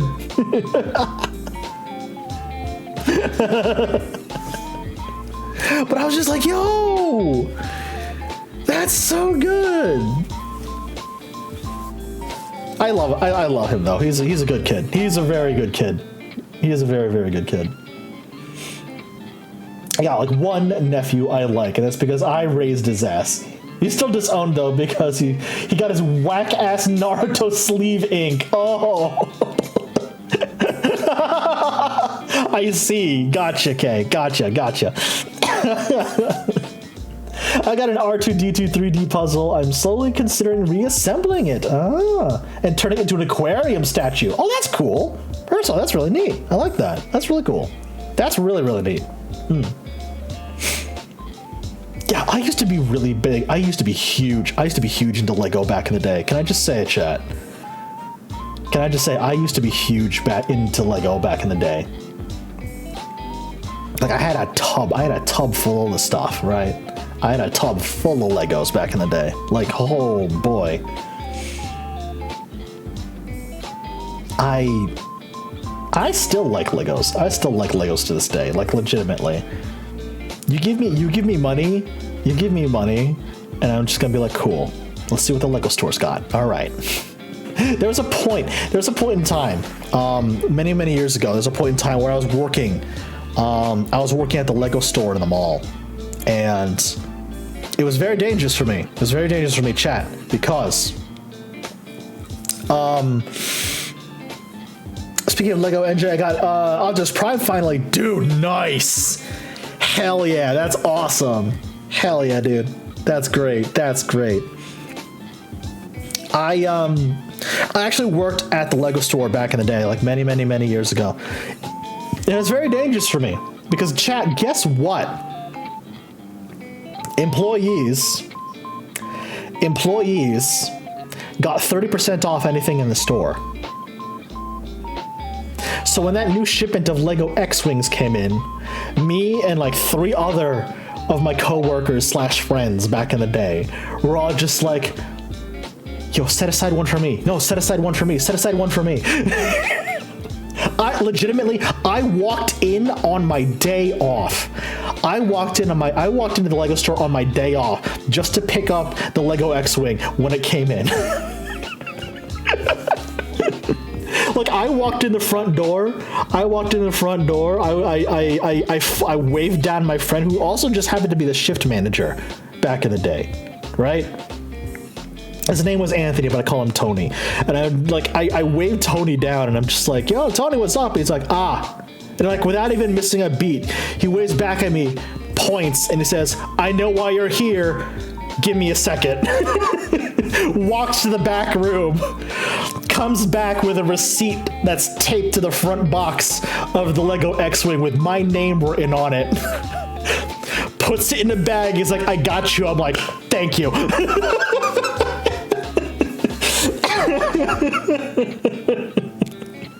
You want to know what was out? You want to know what else? You want to know what else was incredibly, incredibly dangerous? You want to know what is also incredibly dangerous about working with a Lego store at that time? Back in the day, I don't know if they still do this today, but back in the day, they used to have something called Employee Appreciation Day.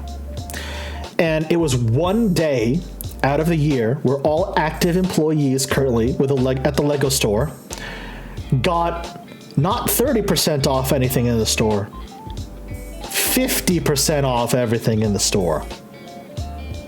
So whenever that day rolled around, didn't matter if you were working or not, you would see a lot of employees at that Lego store in the store just like picking out, like, I'll take that one and that one and that one and that one.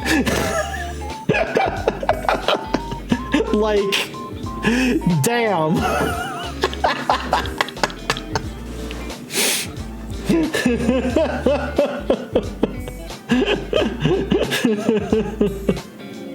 It was really good. It was a very fun time. It was a very, oh my god. Can I just say also, we got really creative with some of the spare Lego bricks we had, because we'd make like cup holders. We made like holders for like our business cards, pens and stuff like that. We literally just made them out of like Lego bricks. It was great. It was great. It was so good. 50% off the Mega Star Destroyer that was thousands of dollars back at the tens. Yeah, exactly. It was tempting. It was super, super tempting. Incredibly tempting. Incredibly dangerous to my own wallet. Sounds like me working at Games Workshop in high school. Like, bro, 50% off on my birthday. Move, I got orcs to buy. Yes. Yes. Very good. Very good. Oh, that just reminds me. Earlier today, speaking of Games Workshop, they dropped the updated 10th edition indexes for Tyranids and Space Marines for free on the Warhammer community website today, which made me very happy. Because now I'm ready for my Space Marines, they're set. We're ready for 10th edition now. I can start playing. I just need to get my hands on the Leviathan models. Because they look sexy as hell. Holy shit.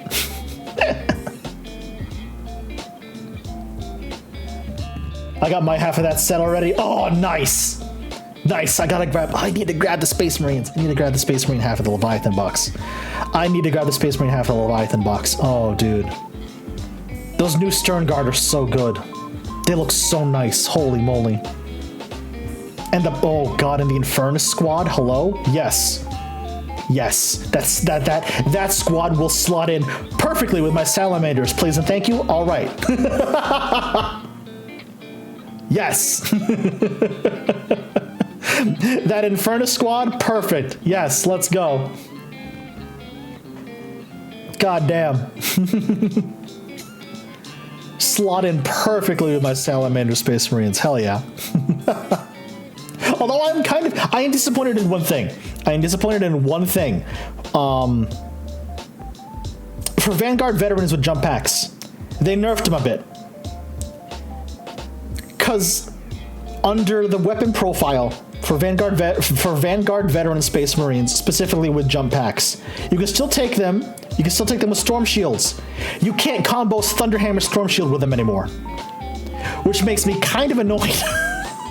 Because I literally just assembled a squad of them, like last year. Thank you, Perso. I literally put together a squad of Vanguard veteran Space Marines with jump packs, Thunderhammer Storm Shield. I put a squad together of them last year, and now I can't take that weapons loadout anymore. I'm just like, man. Oh, well, it's fine. It's fine. They brought back the assault ramp rule for Land Raiders, so that they brought back the assault ramp rule for Land Raiders, so now I can just run my Land Raider up the field, pop the doors open, pop my Thunderhammer Storm Shield, Terminators out, and then just go. Just go. Have fun. Mash enemies into paste. I'm convinced. I'm going on a side rant on 40K here for a minute, but I'm convinced.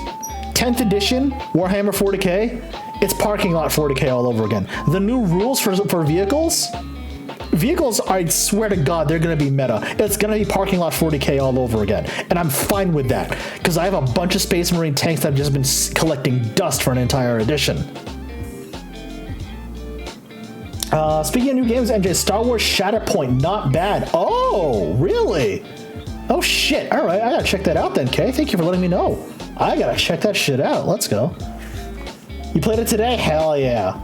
Nice, nice, nice, nice.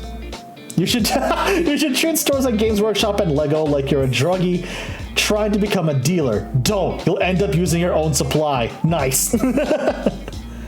It's Kill Team but with just heroes. Oh, that sounds awesome. Like, bro, Captain Rex hella busted. Nice. Okay, you're speaking my language. Let's go. Hell yeah. Hell yeah. You're speaking my language. Let's go. Perso, I love how you're just marathoning all of my my Warhammer 40k lore deep dive videos. Can I just say, I love that you're just taking the time to marathon through all of them. It's great. It's great. Speaking of YouTube stuff, by the way, for those of you who don't know, I have a dedicated channel on YouTube for my Twitch VODs now. And I'm starting with uploading all my Tears of the Kingdom VODs. Episode 1 just dropped today. Let me actually grab that for you. Hold on a second. Let me actually grab the link for you. Easier if I just went over here. Okay, there we go. We need to do a 40k text-to-speech watch-along on stream. Okay, absolutely we do. Yes, 100%. Yes, that's happening. That is going to happen. Hell yes, it is. That is absolutely going to happen. That is absolutely going to happen. Are you kidding me?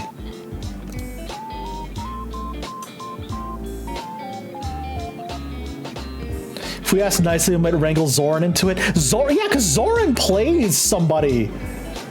Zoran plays someone in that series, doesn't he? Dorn, you're right. He is the voice of Dorn. Yes, yes, yes, yes, yes, yes. I'm sure if we ask nicely, Zoran will be down for it. Cause what's it called? Takahata. Yeah, because Taka was in it. Taka's doing a watch along of it. Like, I think he's showing Vexoria a bunch of the text-to-speech videos as well. Yeah. Because I remember that because I follow both Taka. I follow Taka, I follow Zoran, I follow Vex. Why wouldn't I follow Vex? She's amazing. Also, hi T. Hello again. How are you? I hope you're feeling better, buddy. I really hope you're feeling better. My God. Taka was in. He was Caiaphas Cain. Right, he was. I get tagged by so many people in 40k memes, and it's so weird because I have so little interest in it. That's entirely fine, son. The meme of the tank hiding behind a lamppost. Tactical genius. Tactical genius. Anyway, what was I doing? Oh, yeah. For anyone who doesn't know, that's my dedicated channel for Twitch VODs, by the way. So as soon as I can get VODs up, they'll be there. I'm literally just starting with Tears of the Kingdom. I'm gonna start getting some of my older VODs up there. I think tonight I'm gonna start uploading my 1-year anniversary VOD because I just realized I haven't uploaded that anywhere yet. I need to change that. I need to change that. I absolutely need to change that. Holy moly.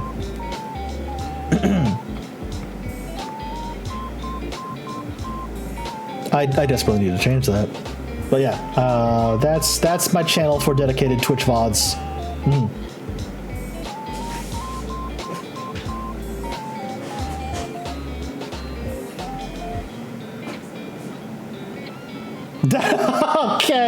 Okay. I love that meme. That meme is so good.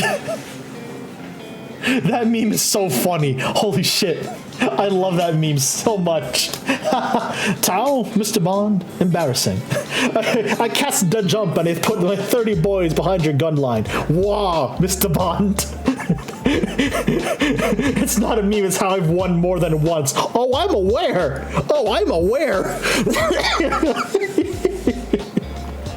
Remember, Kay, I'm also starting an orc army. Started an orc army. I know how goofy they can be. They're great. I'm specifically making freebooter orcs because the concept of pirate orcs is just lovely to me.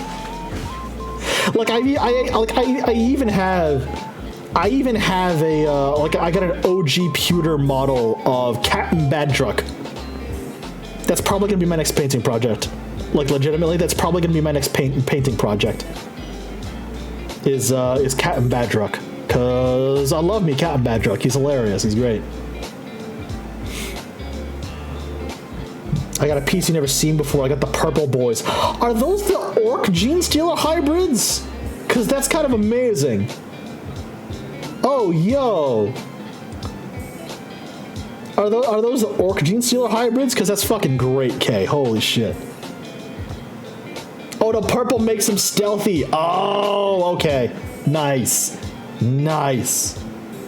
Pirate Orcs that Art of Wild Ventures ships works. Yes.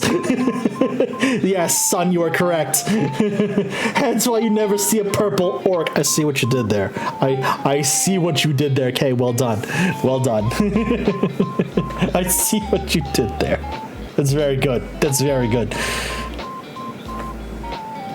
Yeah, because I've seen people like I've seen people do the thing where they will paint like camo cloaks to match the base of what their model is standing on. And it's just like, man, I have neither the time nor the skill to do something, but that's to do that. But that's really fucking cool. I wish I was skilled enough to pull that off, but I know I can't.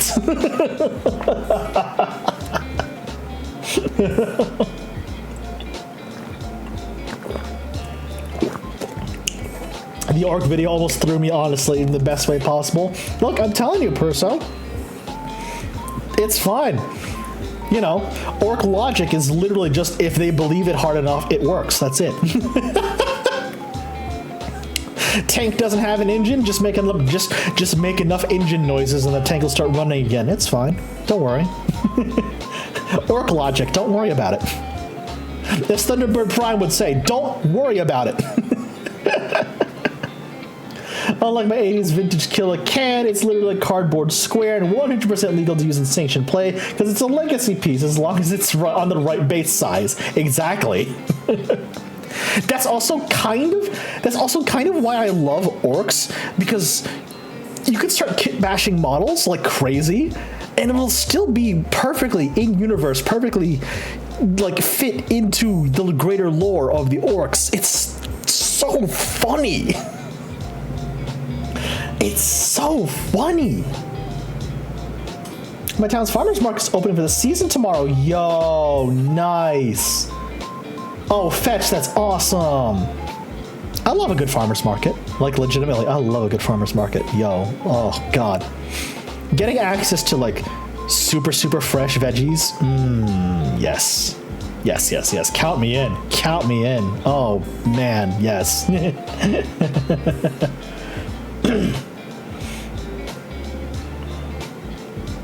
That's so good. I love having access to fresh veg like that. It's great. It's absolutely fantastic. One of the dishes I actually learned how to make in culinary school, believe it or not, was legitimately ratatouille. That's a dish I'd love to make again at some point. It's really good. It's very filling for just being a vegetable dish, but like that's definitely something I want to make again because it's so goddamn tasty.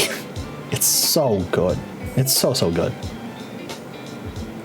Legitimately, it's a dish that takes a lot of prep time to make, but the end result, lovely. Lovely. I'm not a vegetarian by any means, but like that dish is just super good. It's super good. Like, man.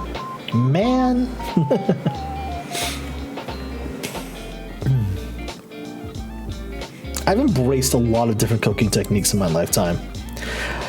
Just by the virtue of going out and watching videos and learning and teaching myself, but also by the virtues of like my education, my upbringing. I learned a lot of like European-centric, mostly French-centric techniques when it comes to like desserts and stuff at culinary school. but also I picked up a lot of Filipino techniques and recipes from my parents because, yeah, obviously.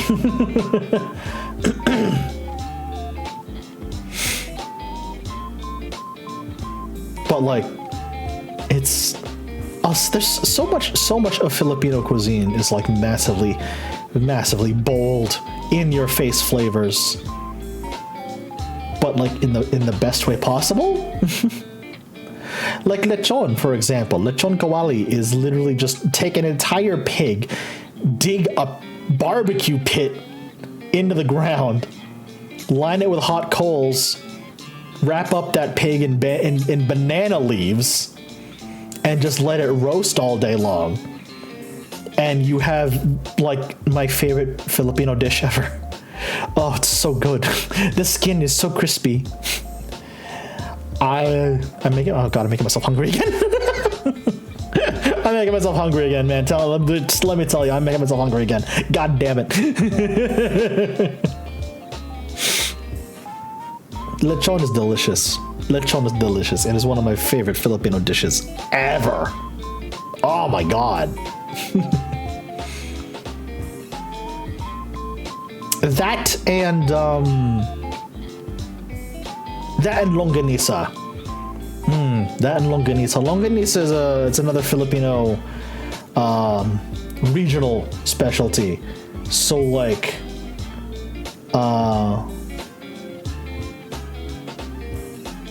how to describe it?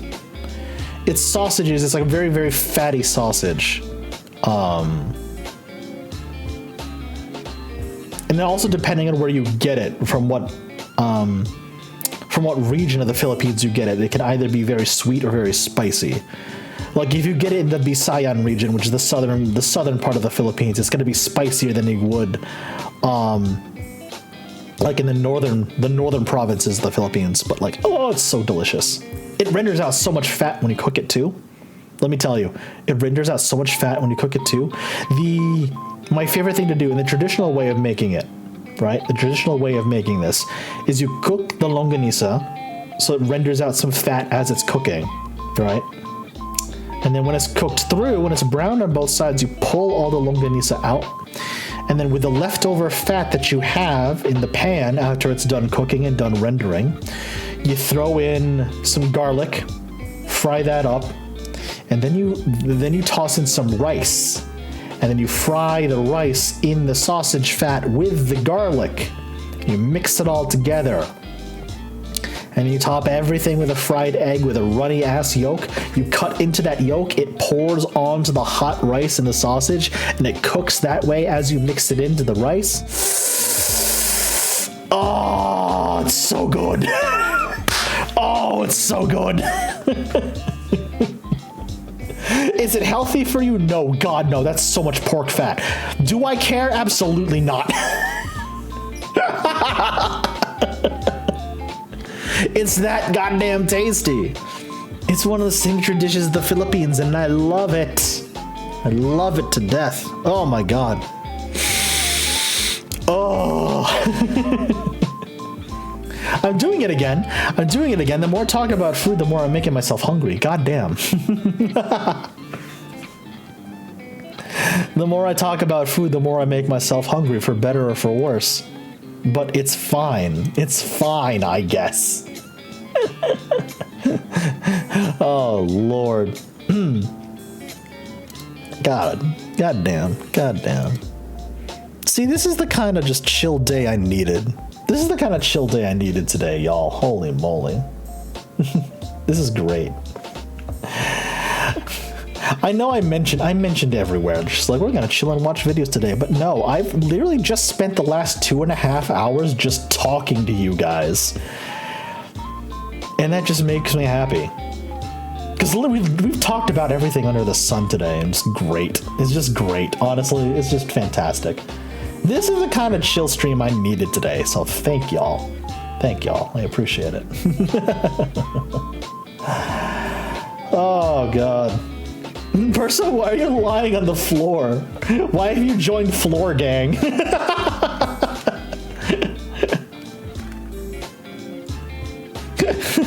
Why have you joined Floor Gang? I like lying on the floor. Okay, fair. All right, no worries. I get that.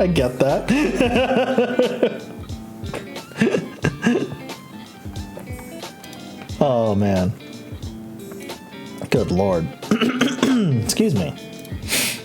Am I out? Okay. Right, my Gatorade's out. That's fine.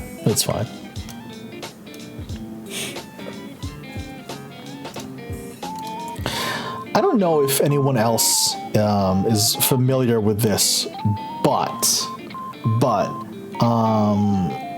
recently I came across some actually really cool things.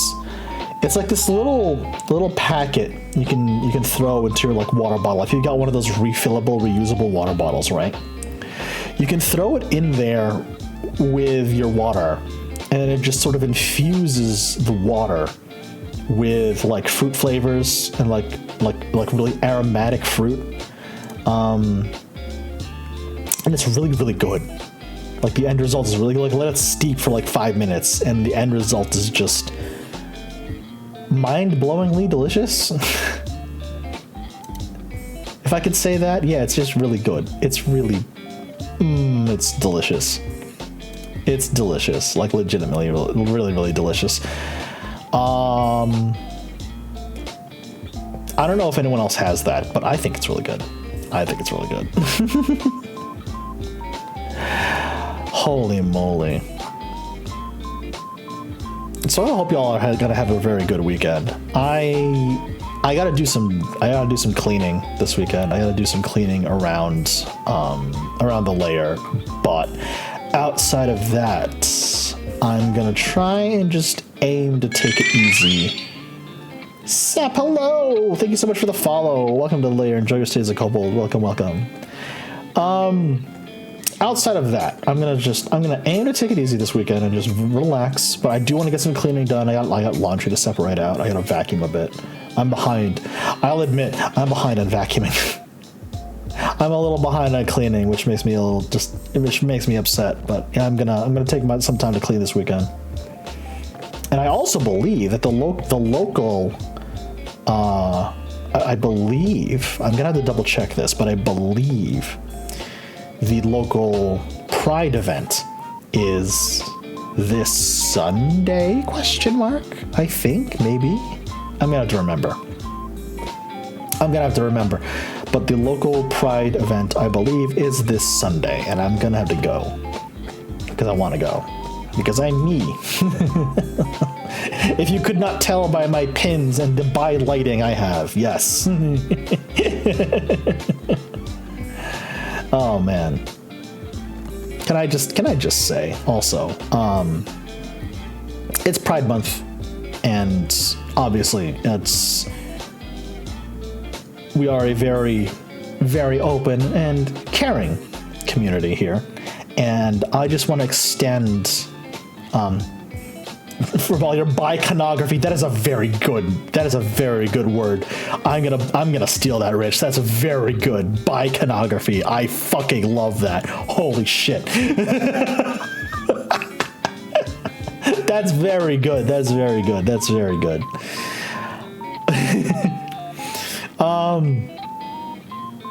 I just want to extend something to just some comforting words to those who are unable to come out, be it because of their living situation or from whatever else, or who are people who are in the closet and like cannot come out because they don't feel safe because of where they live or their family members, etc., etc. You're still valid, and I can guarantee you things will still get better. They will get better, and even if you can't be as out as most people, if you can't be as, you know, out as out as I am, you're still loved and you're still valid, and like honestly, you know, find yourself a support group of people who will actually care about that, about you, about your safety, about who you are, and It'll get better. I promise you, it does. It absolutely does. It absolutely does. Because I used to be there. It took me a while to figure out. And let me, Jesus H. Christ, it took me a while to figure out. Growing up in a very extremely Catholic family,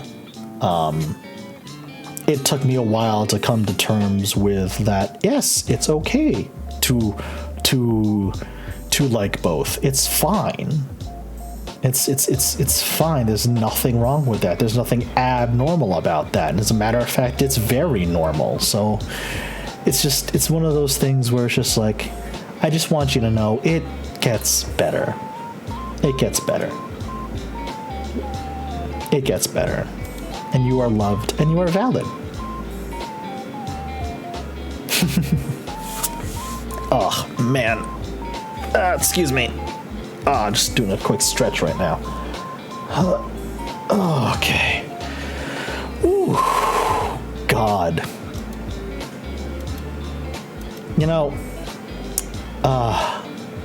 once again, I know I said we were going to watch videos today, but I feel so just chill, just sitting here and talking with y'all. And this is exactly what I needed today, so I really do appreciate it, chat. Thank you. Thank you so much. Thank you so much. I actually think we're going to call it there for stream today because it's almost 7 p.m. where I am, and I'm actually starting to get a little bit hungry. Talking about food for almost 3 hours, and I'm getting hungry. You don't say. But yeah, let's see here. Hey, Comey, how are you? Happy Pride Month to you as well. Hope you're doing well, bud. Hope you're doing well. So yeah, the stream schedule will be dropping on Sunday as per usual, and thinking. The stream schedule will be dropping on Sunday as per usual, and I will let you all know. I'll let you all know on Sunday whether or not my week off from Twitch is going to be this coming week or next week, or the week after, rather. Pardon me. I'll let you know on Sunday when the schedule drops. But yeah, just mostly, if anyone that is coming into chat now and wondering what the hell I'm talking about, I mentioned at the start of stream that because Twitch is being Twitch and being dumb, I want to take a week, possibly this coming week, and stream to YouTube and not Twitch because I don't want to deal with Twitch's bullshit, and it's kind of stupid. And it's very annoying that they continue to try and undercut their creators. So that's my form of protesting, is just I'm going to take a week and not stream on Twitch on this channel. If I'm doing a collab somewhere else, like for the Kamen Rider Deno watch along, I'll still be there. I'll still be on Thunderbird Prime's channel. If the New York Stock Exchange decides to get together and record another episode of our podcast, The Closing Bell, I'll still be over there, obviously. But on this channel, for a week, it's gonna go quiet. It's gonna go quiet for a week. You can still find me on YouTube. I will be on my YouTube channel, which is, let me link that for y'all right now. Let me link that for y'all right now because I am actually very close to monetization. I would love for y'all to hit that sub button. Because, yeah, the sooner you can help me get monetized on YouTube, the better off I'll be. Believe you me, guys. Believe you me, there it is.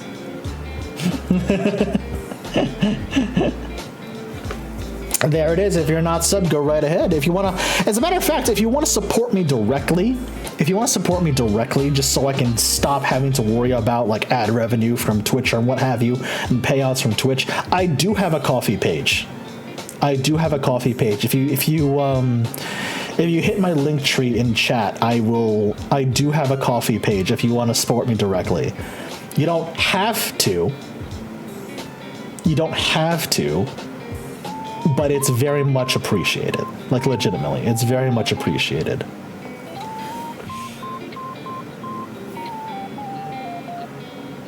Moderator, believe the streamer spamming link in chat. Shh, don't worry about it, Michael. It's okay. It's all right. Don't worry about it. How you doing, Michael? Hope you're doing well. Oh no, Comey, I agree. Coffee's great. I'm treating my Ko-fi page as sort of like a blog page as well. Like any major updates I post there. However, if you do choose to support me on Ko-fi, I do have some behind-the-scenes stuff, like a preview of my 2.0 model is there, but it's only accessible if you support me, so yeah. I think going forward, for more long-form video projects I do, like Chef Bites episodes and Chef Bites ASMR episodes, I think what I'm trying to do, or what I'm gonna try to do going forward rather, is get them up to YouTube earlier, but you can only you'll see them early if you're a Ko-fi supporter. I think that's something I might do going forward, just as a little bit of an incentive, because I want to do more with my Ko-fi page. I want to do more for people who actually take the time out to support me, and people have, believe me. I got an email from Ko-fi. I got an email from them a little while ago. It's just like, somebody supported you. I'm like, wait, what? Seriously? And just an anonymous person. I don't know if they want me to actually say their name or not, because spoilers, even though it says anonymous, I still see the username of who donated. But like somebody just dropped $20 to me via Ko-fi one day, and I'm just like, what? Thank you, Chad. I'm not gonna lie to you, I almost cried. That was great. That was amazing. Like, thank you so much. I appreciate it.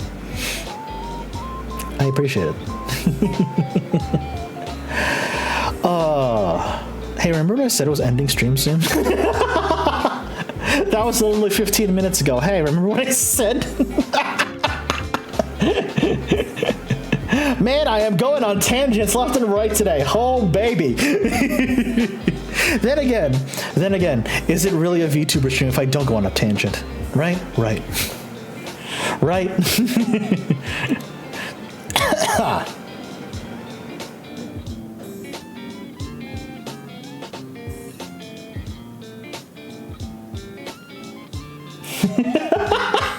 Guess what's more gay than a straight pride flag? A gay pride flag. Dad joke intensifies. All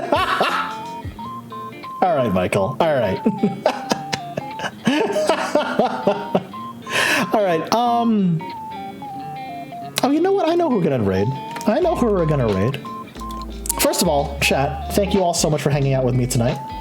I know, once again, I said we would do, we'd do like watch longs of something today, but, I don't know, just today was just a bunch of just talking and banter back and forth with all of you, and to me, that was just really fun. Honestly, we need to do more stuff like this. This was great. I loved this. Today was so fun, and today was exactly what I needed. So thank you all for hanging out with me tonight. I do appreciate it. Stream schedule will be dropping on Sunday as per usual, so I'll let you know by then whether or not we're going to do a full-on YouTube week. If I'm being honest, I'm leaning towards it, but we'll see. I hope you all have a wonderful weekend, and we are going to keep the good vibes rolling. No, Michael, we're not raiding the FBI. No, Michael, stop that. We're going to keep the good vibes rolling. We're going to keep the good times rolling. We're going to keep the good music rolling, actually, because we are going to raid a very, very cool person. We're going to go raid the 8-bit drummer. If you are not familiar with who the 8-bit drummer is, you're going to be, because his community is really fun. His streams are fantastic. And just do me a favor, if y'all are subbed, just go ahead when you get into chat, spam the Kirby emote, let them know what's up. Have a fantastic weekend, everyone, and I'll see you on the next stream, all right? Have a good night, everybody. See ya!